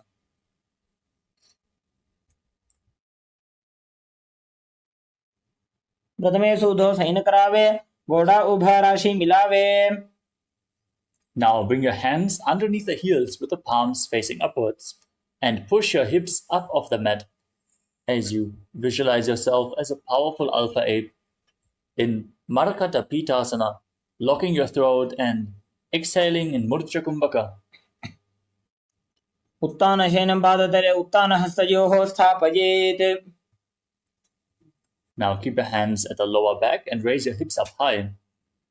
Then straighten your legs, point the toes in Uttana Shikipitakasana. Your body weight should be on your elbows as you gaze to your nose and visualize Swamiji in your inner space. जङ्घोरुबलहीनश्चेत् उत्तानशिखिपीठकम्. Now raise your legs up high.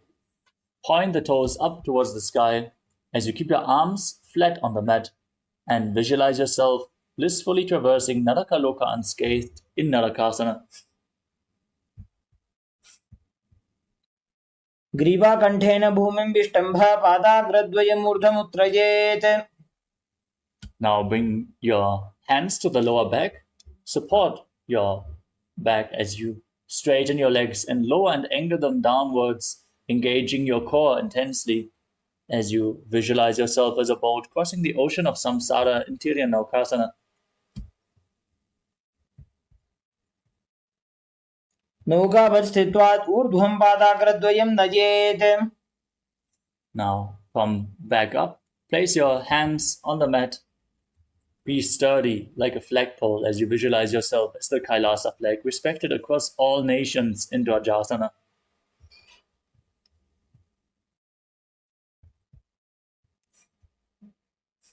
तिर्यन्नौकावते ग्रीवा पृष्ठकोर्परैः भूमिं वष्टभ्य. Now lower your body down to the mat. Keep your hands at the side of your hips, palms facing upwards. Intensely engage the perineal floor. Pull the Kundalini Shakti up along your spine, all the way from Muladhara to Sahasrara Chakra in Shakti Chala Mudra. Relax. Unclutch from your body, from all the most minute movements of your body and mind. As you visualize that your body is dead and the Supreme Pontiff of Hinduism, Swamiji, is liberating you in Mritasana as you internally chant Om Nithyananda Paramashivoham.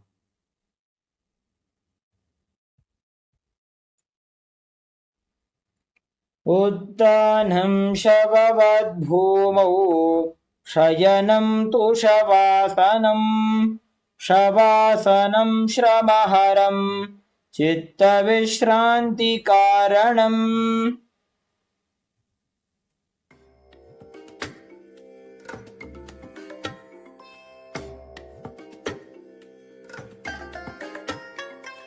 I bless you all. Let you all open all your three eyes and manifest the powers of Mahasadashiva. Om Nithyananda Paramashivoham. Om Nithyananda Paramashivoham. Om Nithyananda Paramashivoham. Om Nithyananda Paramashivoham. Om Nithyananda Paramashivoham. Om Nithyananda Paramashivoham. Om Nithyananda Paramashivoham. Om Nithyananda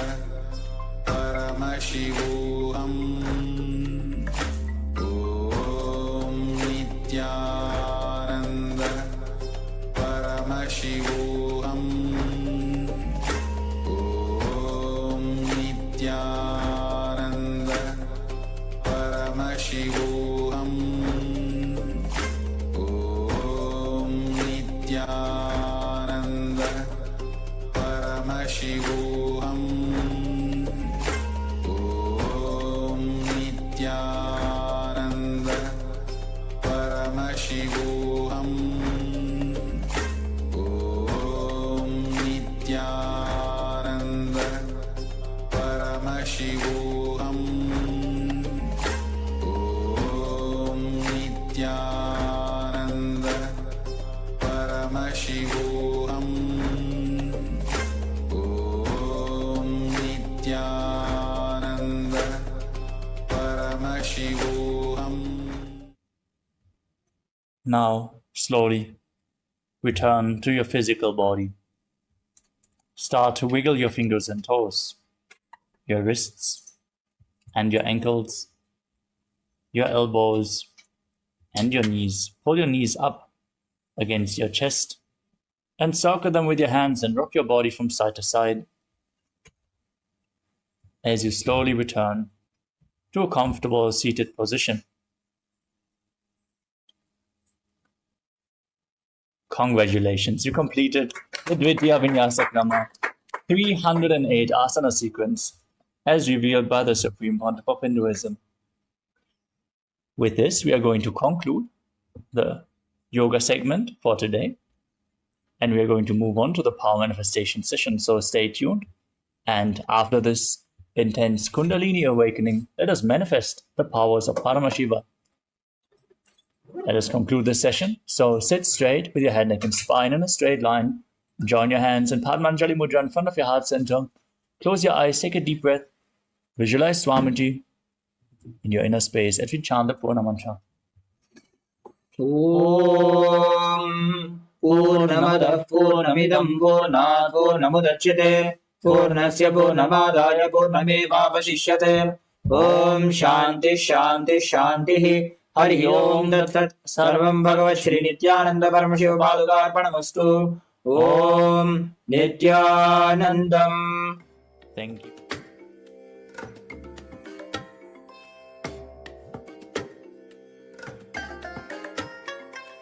I bless you all.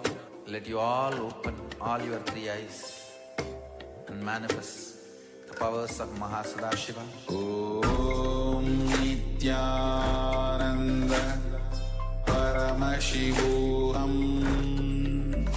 Om Nithyananda Paramashivoham. Om Nithyananda Paramashivoham. Om Nithyananda Paramashivoham. Om Nithyananda Paramashivoham. Om Nithyananda Paramashivoham. Om Nithyananda Paramashivoham. Om Nithyananda Paramashivoham.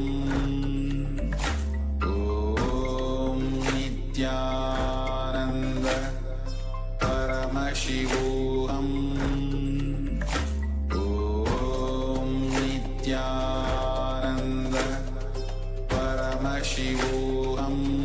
Paramashivoham. Om Nithyananda Paramashivoham. Om Nithyananda Paramashivoham. Om Nithyananda Paramashivoham.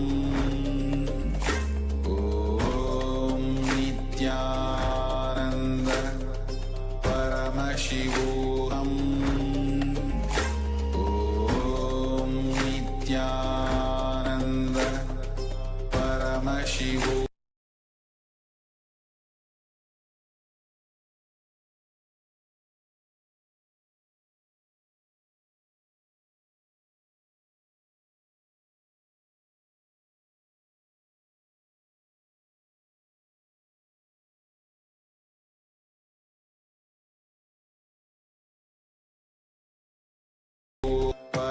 Paramashivoham.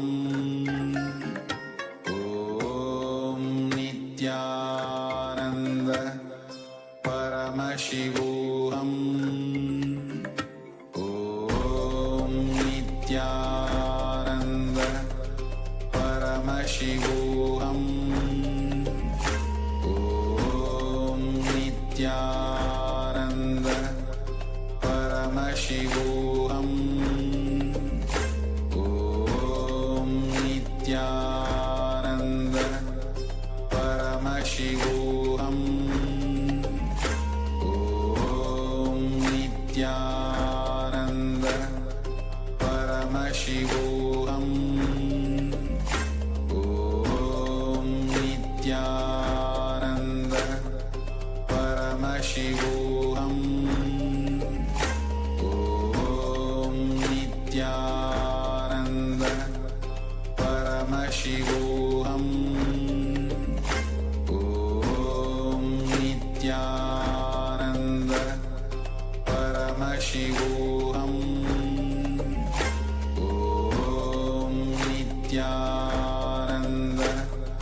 Paramashivoham. Om Nithyananda Paramashivoham. Om Nithyananda Paramashivoham. Om Nithyananda Paramashivoham. Om Nithyananda Paramashivoham. Om Nithyananda Paramashivoham. Om Nithyananda Paramashivoham. Om Paramashivoham.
नित्यानन्दं परमसुखदं केवलं ज्ञानमूर्तिं द्वन्द्वातीतं गहनसदृशं तत्त्वमस्याधिलक्ष्यम् एकं नित्यं विमलमचलं सर्वदी साक्षिभूतं भावातीतं त्रिगुणरहितं सद्गुरुं तं Namami.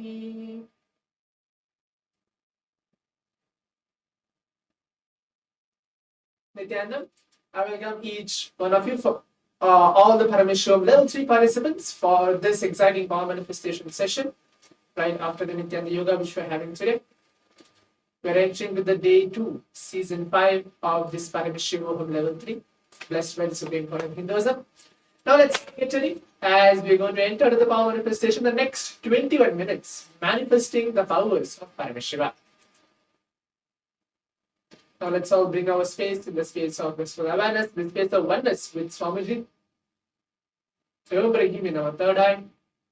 Today we're going to manifest the power of third eye.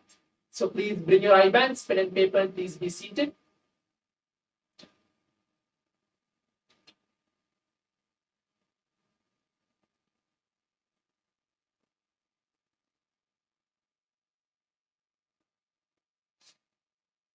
In today's round 1 of the power manifestation, we're going to see shapes blindfolded. So this will be today's round 1 of the power manifestation. In yesterday's power manifestation, we were seeing colors. Today's we are moving on to the shapes, seeing how we are able to manifest Paramashiva through Paramashiva's blessings, and how we are actually going to see any random shape I've been choosing and projecting to all of you for this round 1 of the power manifestation. Like how as it is, we have to just sit straight, close our eyes, remember Swamiji, chant Mahavakya along, and then whatever Swamiji is revealing, you're going to just start penning it down, tapping it out, and manifesting these powers. Before entering with the power manifestation, now let's all sit and listen to the Shastra Pramana, where Bhagavan Paramashiva himself tells about this very power manifestation, how this power manifestation has become a science within all of us, and Swamiji, who is Paramashiva himself, who has come down, blessing all of us, initiating all of us, giving this science of power manifestation completely free of cost. Kapalantarmanonyasya tishthanmilitalochanaha kramena manasodhadyat lakshayed lakshamuttamam.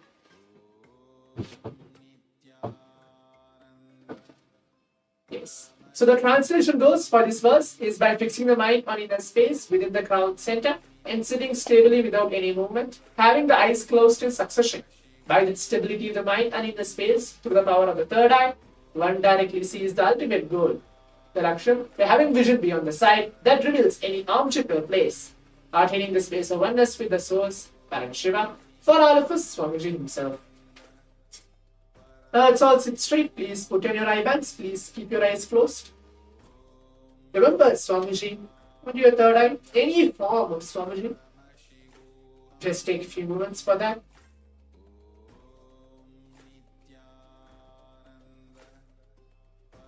And now intensely start chanting the Mahavakya. Om Nithyananda Paramashivoham. Om Nithyananda Paramashivoham. Nithyananda Paramashivoham.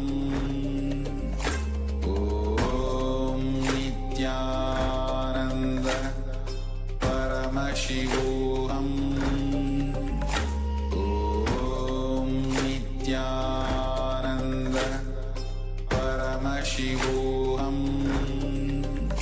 Om Nithyananda Paramashivoham. Om Nithyananda Paramashivoham. Om Nithyananda Paramashivoham. Om Nithyananda Paramashivoham.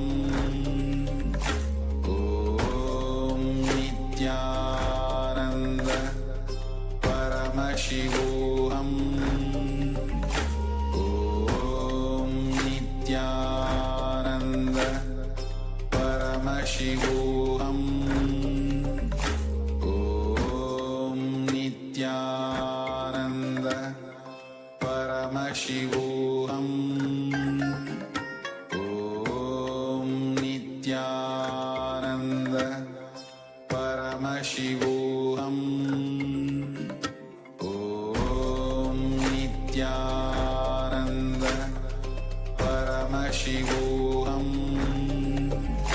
Om Nithyananda Paramashivoham.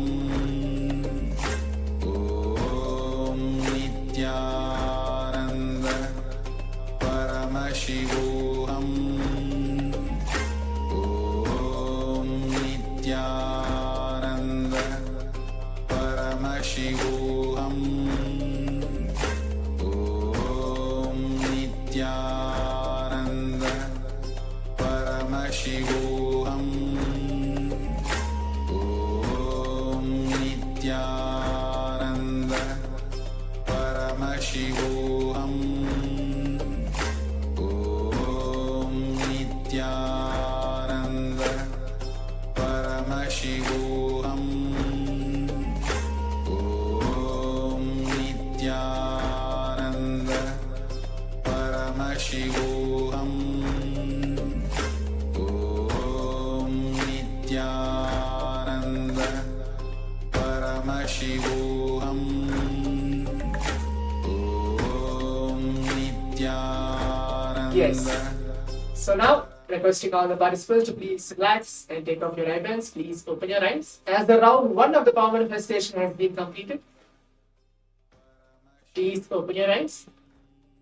Now the next step, we are going to go to the next step. Just make sure that whatever you're able to see through your third eye, even though you're not able to see anything, that's not a problem at all. Or some of the participants are able to see just darkness or colors, only just colors. Pen everything down. In today's round 1 of the power manifestation, I chose shapes for all of you.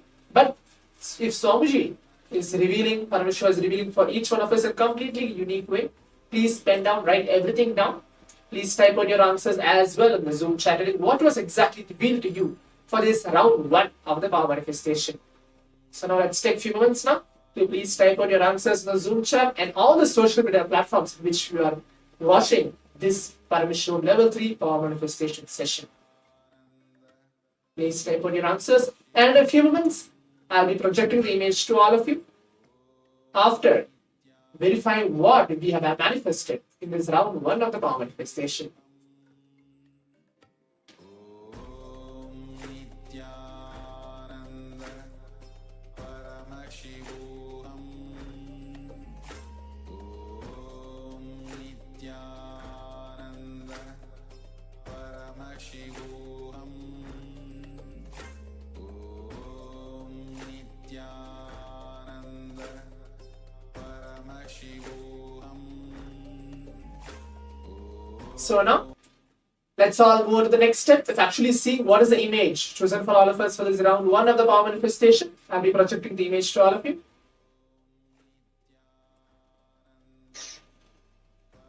As all of you can see, this is the image chosen for all of you for this round 1 of the power manifestation, as it is completely a heart shaped kind of a picture.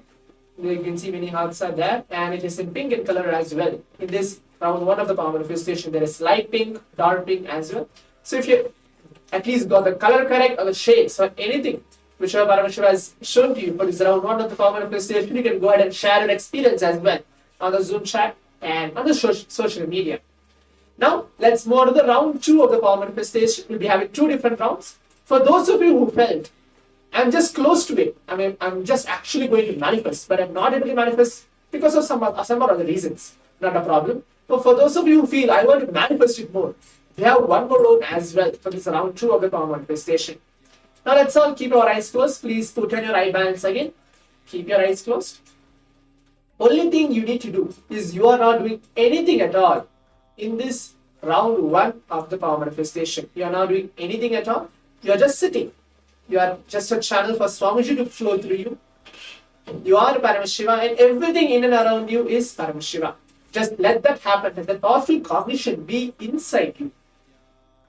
So please keep your eyes closed. Please blindfold yourself.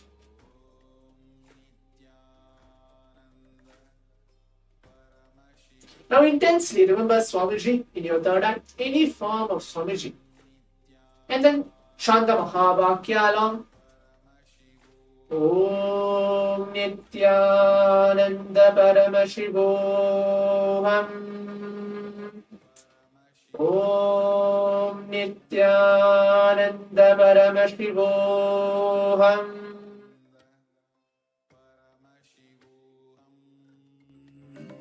Om Nithyananda Paramashivoham. Om Nithyananda Paramashivoham. Om Nithyananda Paramashivoham. Om Nithyananda Paramashivoham. Om Nithyananda Paramashivoham. Om Nithyananda Paramashivoham. Om Nithyananda Paramashivoham. Om Nithyananda Paramashivoham. Om Nithyananda Paramashivoham.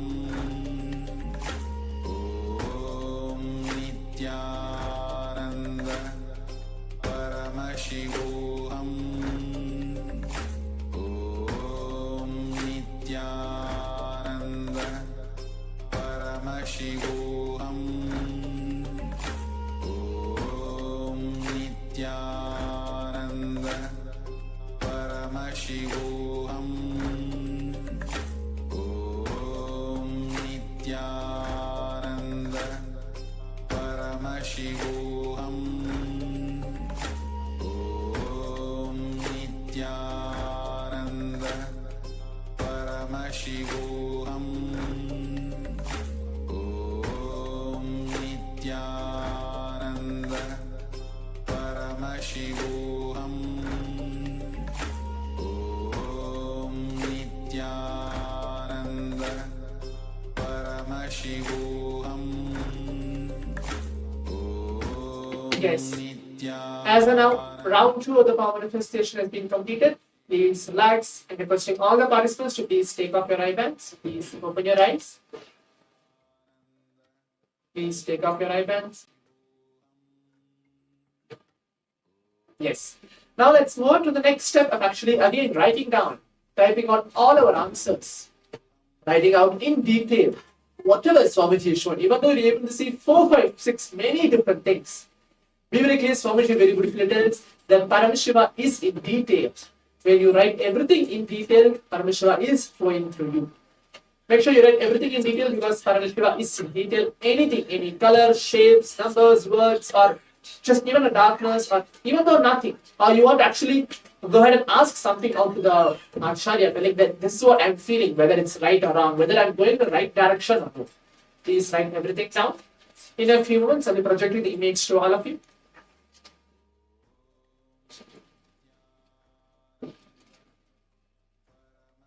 Yes. Now let's move on to see what is the image chosen for all of us. As all of you can see, this is the image chosen. It's complete green background, which is that it's like a kind of a circle. I can tell it's a circle shape itself. So it's complete green background and circle shape. So if you're able to see any kind of a shape, color, or anything, please go ahead and share it as well. Telling yes, this is what I manifested in this round 2 of the power manifestation.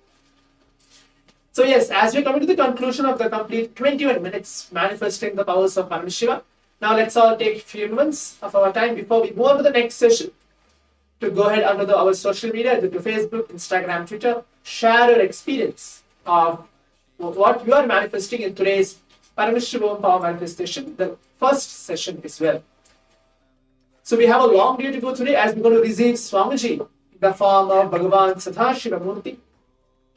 Receiving him in our inner space as we prepare ourselves with many different powerful condition sessions and receiving him in our inner space. Now stay tuned as we want to move on to the next session in a few minutes. Thank you, Nithyananda.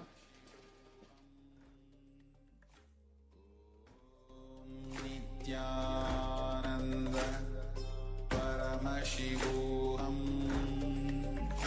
Om Nithyananda Paramashivoham Om Nithyananda Paramashivoham Om Nithyananda Paramashivoham Om Nithyananda Paramashivoham Om Nithyananda Paramashivoham Om Nithyananda Paramashivoham Om Nithyananda Paramashivoham Om Nithyananda Paramashivoham Om Nithyananda Paramashivoham Om Nithyananda Paramashivoham Om Nithyananda Paramashivoham Om Nithyananda Paramashivoham Om Nithyananda Paramashivoham Om Nithyananda Paramashivoham Om Nithyananda Paramashivoham Om Nithyananda Paramashivoham Om Nithyananda Paramashivoham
Yes, so let us begin with the next session.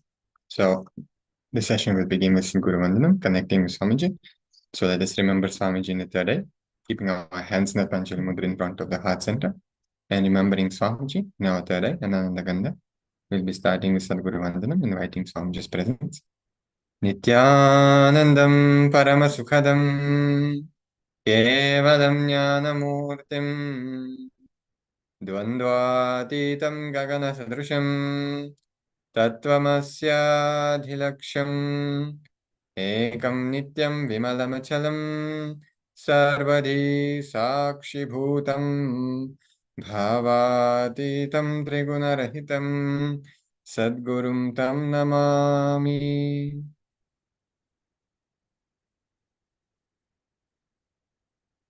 Yes.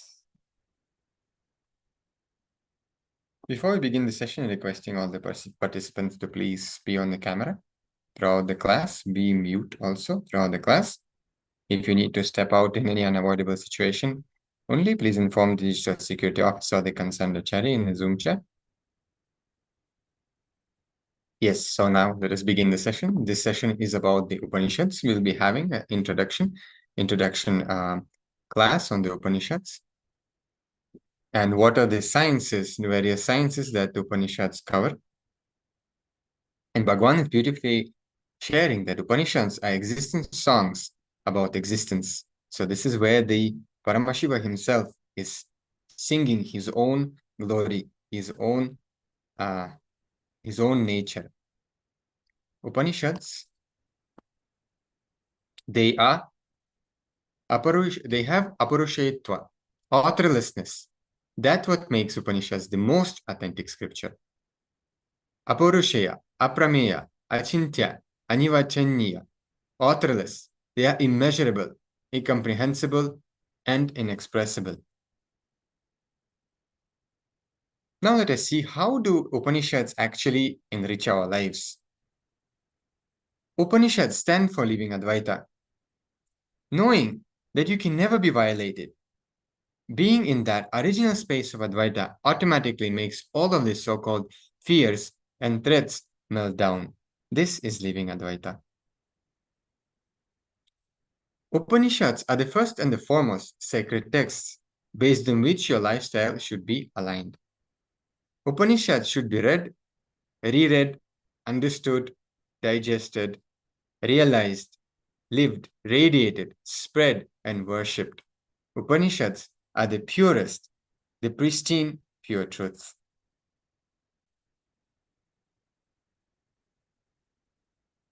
Now let us see how the Upanishads were revealed.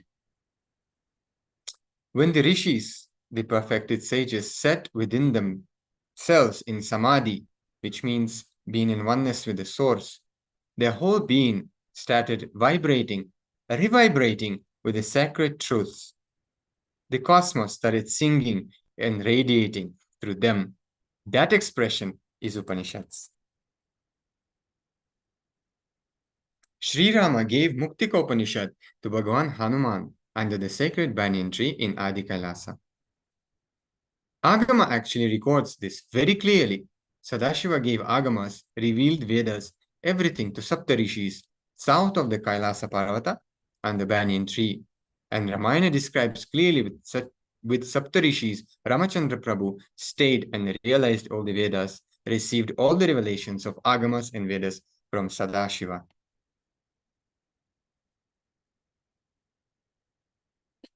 Now, what does Upanishad mean? Upanishad literally means sitting. That's all. Just sitting. We can give the meaning sitting at the feet of the master or sitting at the feet of the divine. But the word Upanishad means sitting. That's all. When you sit, not saying your body sits, but when you sit, truth is revealed. So when we are in that thoughtless awareness, when our very being is settled and firm, that is where Upanishads happen. A small story. There was a small bird sitting on a tree, eating bitter fruits and sweet fruits. When that bird ate a bitter fruit, he felt suffering and pain. When he eats the sweet fruit, he feels joy. There was another bird sitting just above a higher branch. That bird was neither eating nor spitting out the fruits. No pain or pleasure. He was just sitting. The small bird was sometimes eating the sweet fruits, sometimes eating the bitter fruit. Whenever the bird eats the bitter fruit, it says, "Oh, life is pain." And he would look up and see the big bird. He would say, "Oh God, see that bird, so peaceful, so quiet, not having pain like me. Let me go to that bird." He would slowly start going towards that bird. After a few minutes on the way, he would get tempted by the sweet fruits. He would eat the sweet fruit and stop going towards the big bird. After 2-3 sweet fruits, naturally he would land on a bitter fruit again. Then immediately he would remember, no, life is pain. I'm suffering. I have to go back. Then he would again look up and start going near that big bird. And the story says, jumping again and again like this, the bird wasted a few 100 years. Finally, when he tasted the worst fruit, he said, no, no more opening the mouth. Enough, done. Then, in the ultimate frustration, he spits out what was in his mouth and takes a strong decision. He goes towards the big bird to be with that bird itself. When he went near that bird and touched him, suddenly the small bird realized that the aura of the energy around that big bird is slowly engulfing him also. Slowly, he saw he is not a separate bird. He is just the shadow of that big bird. He was always thinking he was a separate bird, but he never was separate. The moment he realized that, the shadow disappeared into a big bird. Guru is the powerful wake-up call towards your spiritual possibility. The Paramashiva component of you which fulfills whatever you want, which gives you so much of feeling good about you, is the real you. No one can cut it, no one can burn it or take it away from you. Any spiritual book can provoke you to dissolve into the truth, but only Upanishad provokes the cosmos to dissolve into you. So now let us listen from the Supreme Pontiff of Hinduism himself about the Upanishads.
Upanishads.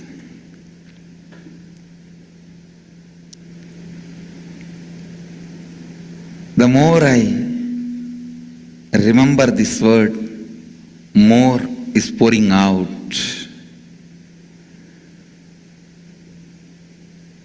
I'll continue to expand on Apaurushyatva, means authorless. So many dimensions need to be explored. We need to understand about this concept of Apaurushyatva, authorless. Please understand, yesterday as I was explaining,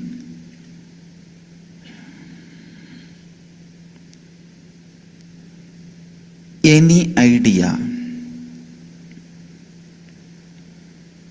any truth, any concept, any theology, the more the person is present in that theology, more it is useful only for him, not for the whole world, not for the whole, not for the humanity or the society or the whole universe. Less the individual is present, more the concept, the idea, the theory, the philosophy useful for the humanity, society, for the whole. Less the part is present, more useful for the whole. More the part is present, less useful for the whole. Understand?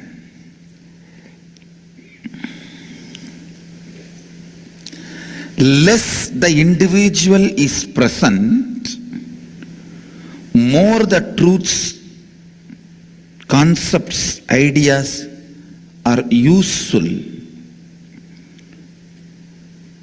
to the whole humanity, society, and the universe. More it is universal, less individual. More individual, less universal. The individual's influence should only be for the sake of enriching,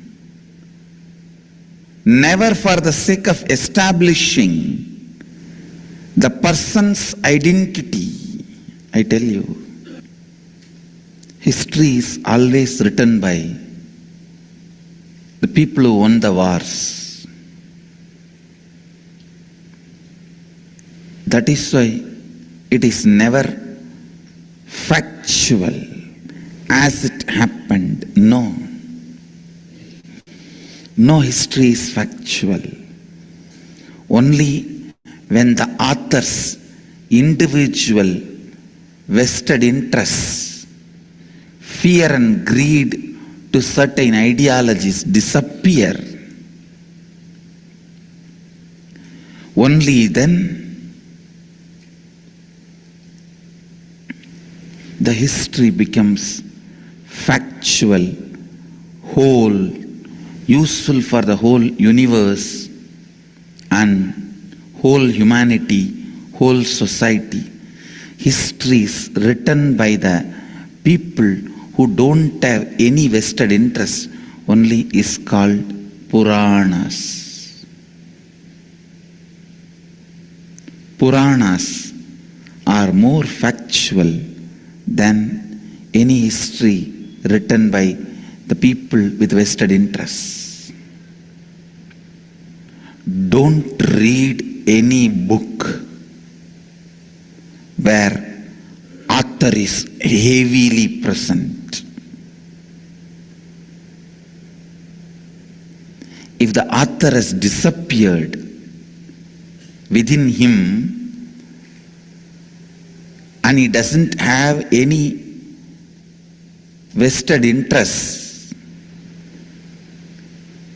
fear or greed for an ideology, then read that person. Not just his books, read that person's very life, be around him and learn. You will catch the truth. Apaurishyatva.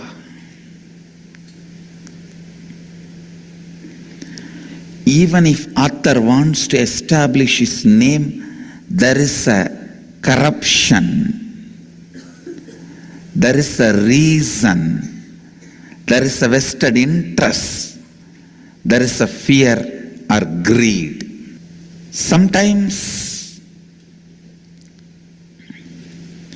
authors don't put their name, but they put some popular person's name because they wanted that popular identity to protect their work.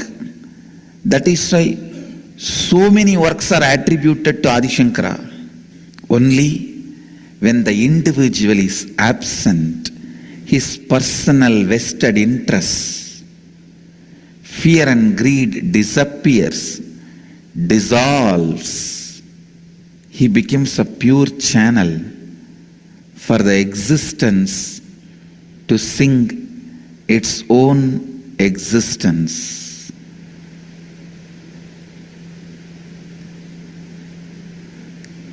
Upanishads are the existence songs about its existence.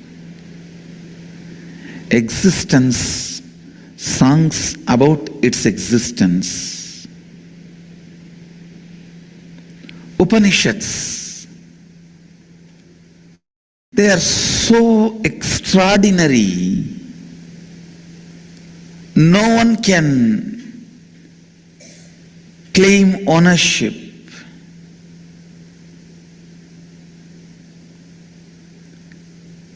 All human beings put together from the beginning. We have built so many cities all around the planet Earth. But can all of us put together claim? Even after all this work, can we claim ownership for the planet Earth? No. It is too big to claim ownership. Natural disasters and calamities are again and again the nature's legal notice to us saying, don't claim ownership.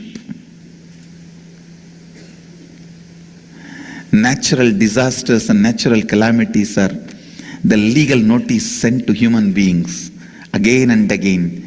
Just because you built so many cities, don't claim ownership. Maybe you have done a great job, but that does not give you right to claim ownership.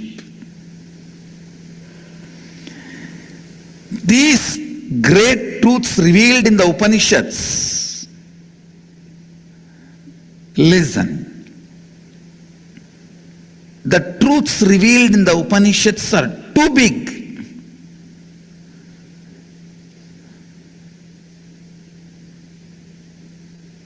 Just because through you it got revealed, you can't claim ownership. It is foolishness to claim the ownership for a country because you found the sea route for the country. Yes, you might have found the sea route, but you can't claim ownership for that country because of that.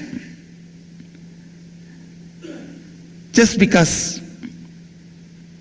you have found earth is round, you can't claim ownership for that earth. The truths revealed in these Upanishads are too vast, too big.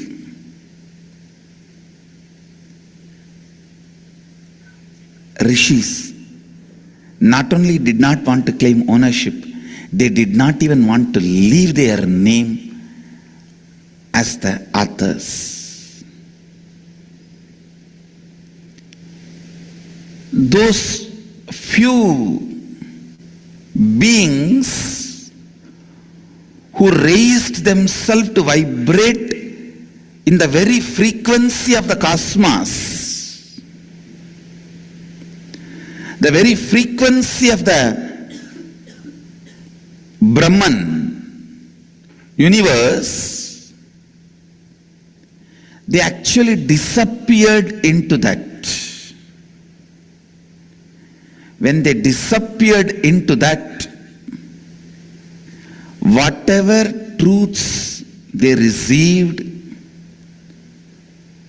whatever truths oozed out of them, expressed through them, that got recorded as Upanishads. I think those rishis understood when they disappeared only these truths were expressed. That's why they have very clearly decided not to own those truths even by claiming authorship.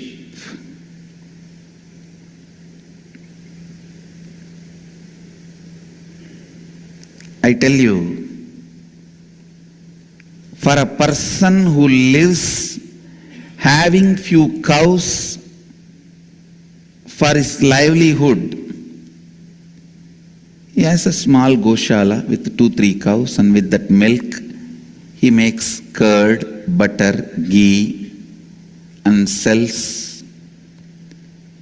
For that kind of a person, asking him to give all the milk and pour it on a deity as Abhishekam is the biggest sacrifice, understand? Because that's the fruit of his whole life, his efforts. An agriculturist, asking him to give away all his grains in Annadanam, that is a too big sacrifice, because that is the essence of his whole life, his whole life's fruit. If an agriculturist gives the grain, that is the sacrifice. A person who owns a goshala, if he gives away all his milk, that is a sacrifice. You can see many times a jewelry shop owner. I have heard many times when people go to them for donation, they will give money but never gold, because somehow sentimentally they feel that is their life. And same way, a textile shop owner, he may give money but never clothes, because he feels that is his life. I tell you, same way, a writer giving up his name and authorship without mentioning his name is the biggest sacrifice. That is the biggest sacrifice. If you are an author, you will understand what I am saying. If you are a writer, you will understand. And especially after expressing such lofty ideas, I tell you, any dust, if it digests Upanishads, he will sit as Mahadeva. He will become Mahadeva. Any Shava digests Upanishads will become Shiva. The strength, the energy, enthusiasm, excitement, life, knowledge, bliss, intelligence, the way it gets infused into you, I tell you, Upanishads can make any Shava into Shiva.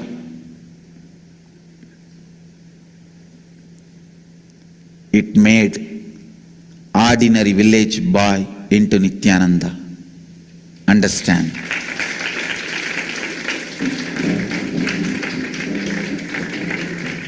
Upanishads, I can tell you from my experience, it made me, it can make you, anybody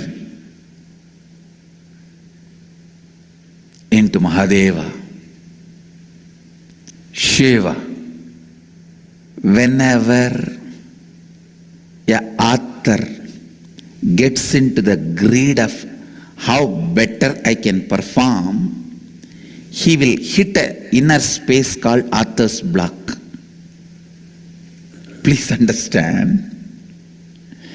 Whenever the greed, how better I can perform, enters into the inner space of the author, he hits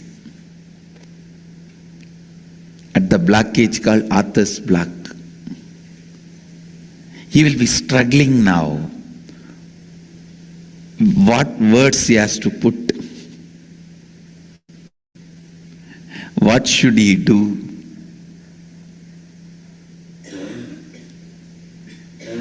It's called writer's block. The individual's presence, more the individual, less universal. More universal, less individual. This very apaurishyatva, authorlessness, makes Upanishads authentic, most authentic scripture. when the historian's individual vested interest disappears, history becomes truthful, factual. When the scientist's vested interest disappears, science becomes universal and useful. I tell you, most of the scientific researches in the modern day are aimed towards bringing the conclusion which is useful for the person who is funding the experiments and researches. Nowhere the Satya is the goal. Nowhere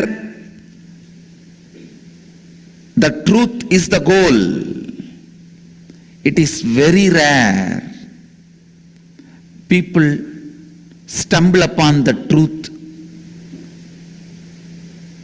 If you want the truth, go behind the scientists who don't have anybody funding them for any vested interests.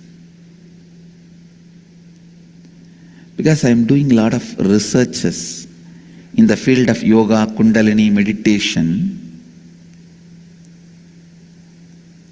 We have already done so many breakthrough researches. Last Haridwar and Varanasi Inner Awakening, the research we have done and established now proves beyond any doubt the power of Kundalini in the field of anti-aging. What medicines are able to do, at least, because medicines are able to do only 5% of what we were able to do, we were able to cause more than 200-300% the anti-aging effects on the human body through meditation and Kundalini.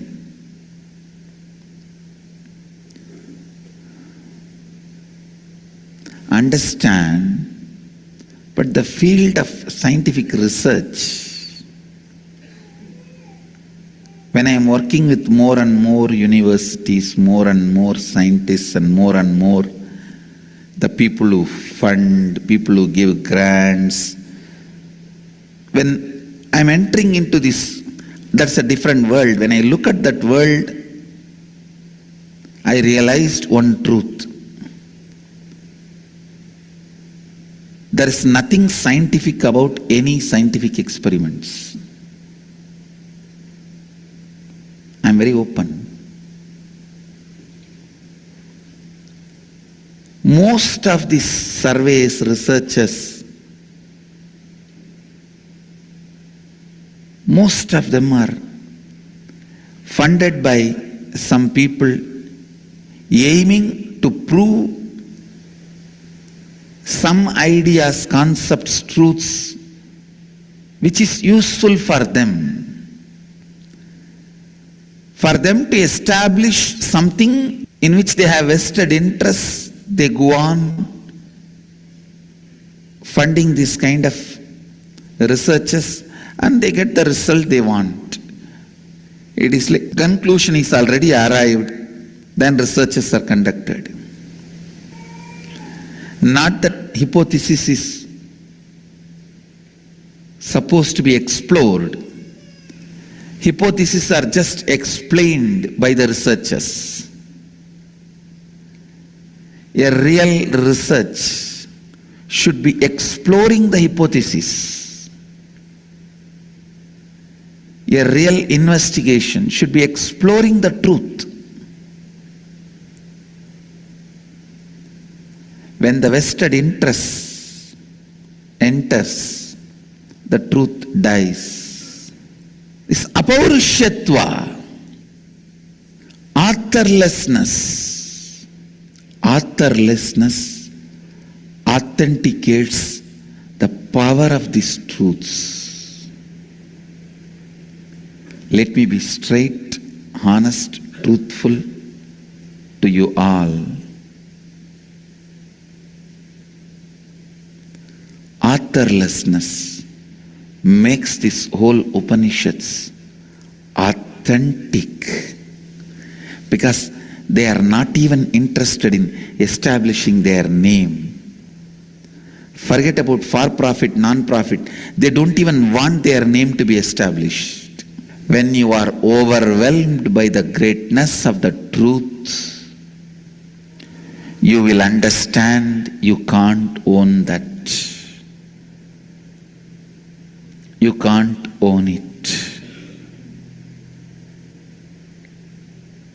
You will know truth is too big than you.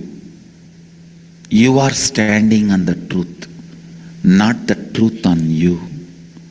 Because you are standing on the planet Earth, you can't claim ownership for the planet Earth. You can't claim ownership for the planet Earth.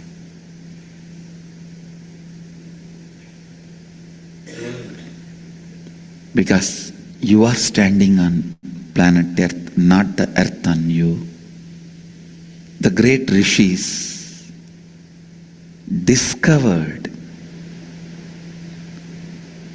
these truths are universal. It should not be corrupted by identifying them with any individual.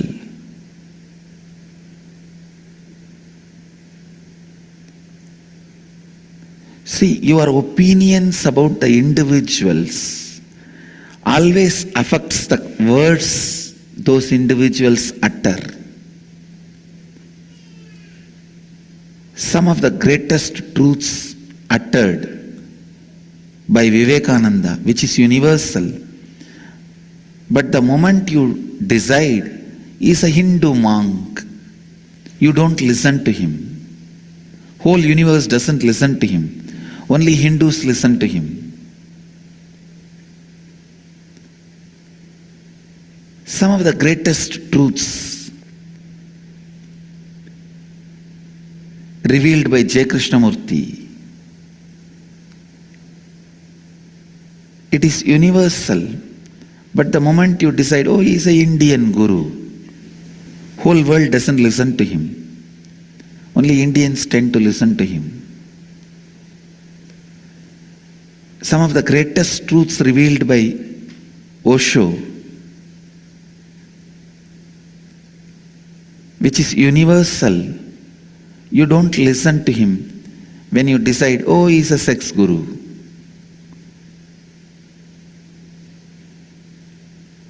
Just your opinions about some people shuts your listening about some of the great truths they revealed.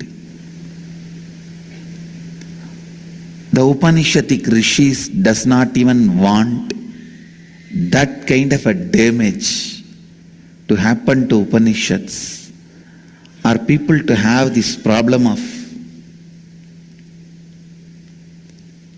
the image about the author getting superimposed on the ideas. Image about the author getting superimposed on the ideas. What a sacrifice. What a magnanimous sacrifice of these Upanishadic rishis. A businessman, if you tell him don't show your face anywhere and try to become popular, just make money, he will be very happy. He will give up anything for money. But if you ask him to give up money, he won't, because he built his whole personality on that. Same way a politician, if you ask him to give up money, he will, but he will not give up being in the front and being in the limelight, because his whole life he built it on that. A politician will give up money to be in the limelight. A businessman will give up being in the limelight in the front for the sake of having money. An author will give up his food, sleep, money, everything, but not the authorship, because only on that he built his whole life. But here you have the greatest authors. I can, without any conflict, controversy, dilemma, with all my integrity, I can tell you, Upanishads are the first books ever written on the planet Earth.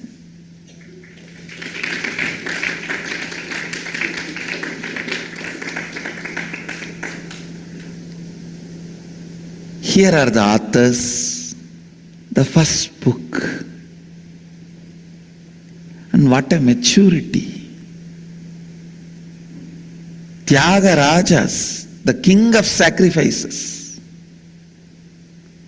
And I tell you, Upanishadic ideas, as long as they are alive, they will keep the planet Earth exist. So understand, not only Upanishads are the first books ever written. If at all planet Earth is going to end, Upanishads will be the last book. Because only as long as these truths survive, the earth will survive. If these truths are gone, earth will go. Upanishads are the first book and will be last book, if at all there is an end. I can say just to keep these truths alive, only still planet Earth is alive. After the audacities and atrocities of the human beings, if still this planet Earth is left to be alive, it is only to keep these Upanishadic truths alive.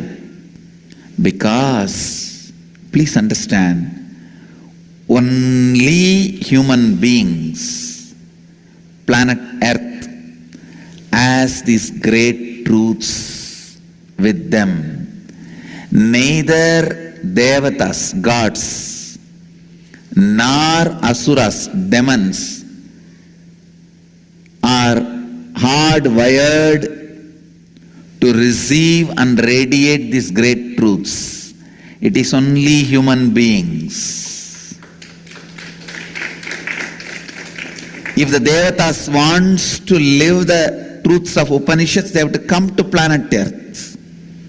Indra should come to Madurai and become an ordinary human being, and then worship Mahadeva, receive the truths. Even the Digbalagas should come to Thiruvannamalai, worship Mahadeva and receive the truths. Science become complete when the scientist gets dissolved into the truth of the science. History will be truthful when the historian dissolves into the facts of the history without any vested interests. Spirituality will be complete when the spiritual being dissolves into the spiritual truths. And Upanishadic rishis are the ultimate example. Upanishadic rishis are the ultimate example. Highest perfected beings. Highest perfected siddhas. Highest perfected beings. Highest perfected siddhas.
Yes. So now let us move into the internalization exercise. We will be internalizing the great truth which Swamiji has revealed to us in this presidential address on the Upanishads. So we'll be doing a quick quiz. Did you know that the Upanishads were revealed to Bhagavan Sri Ramachandra Prabhu by Paramashiva? This is the first question. And what else did you already know or came to know today through this class? So we will be posting the link in the Zoom chat where you can head and you will be posting your experiences and the powerful cognitions and internalizations which you have come to doing this exercise in the comment section under that video. So just give me a few minutes. I'll post the link in the Zoom chat.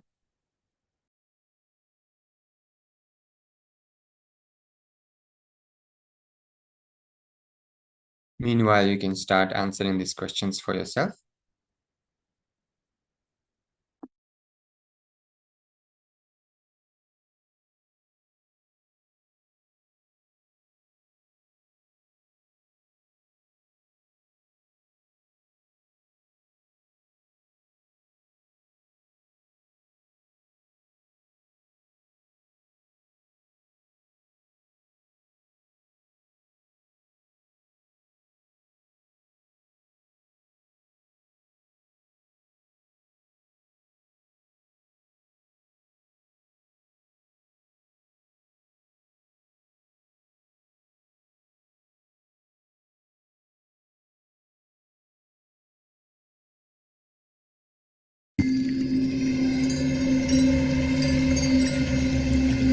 I welcome you all with my love and respect. Let you all open all your three eyes. Om Nithyananda Paramashivoham.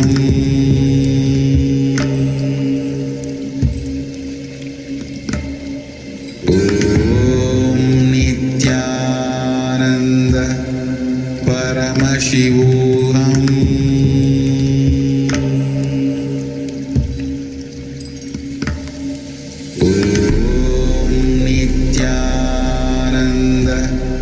Paramashivoham. Om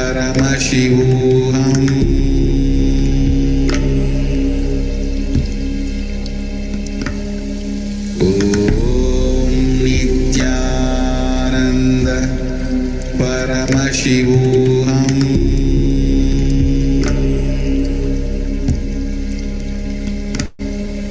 Om Nithyananda Paramashivoham. Paramashivoham. Om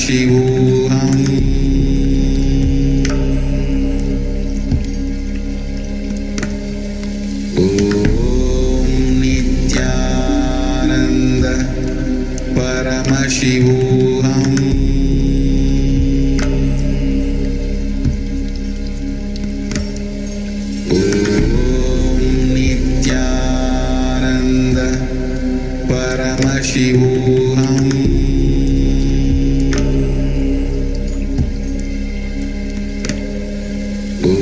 Om Nithyananda Paramashivoham.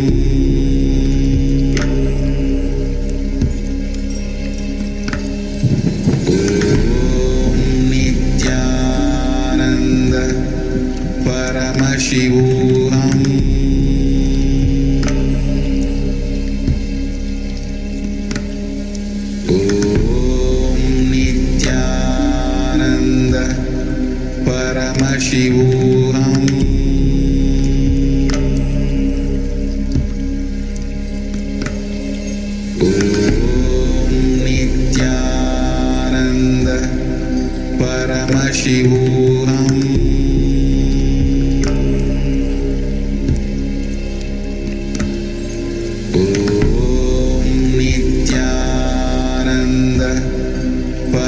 Paramashivoham.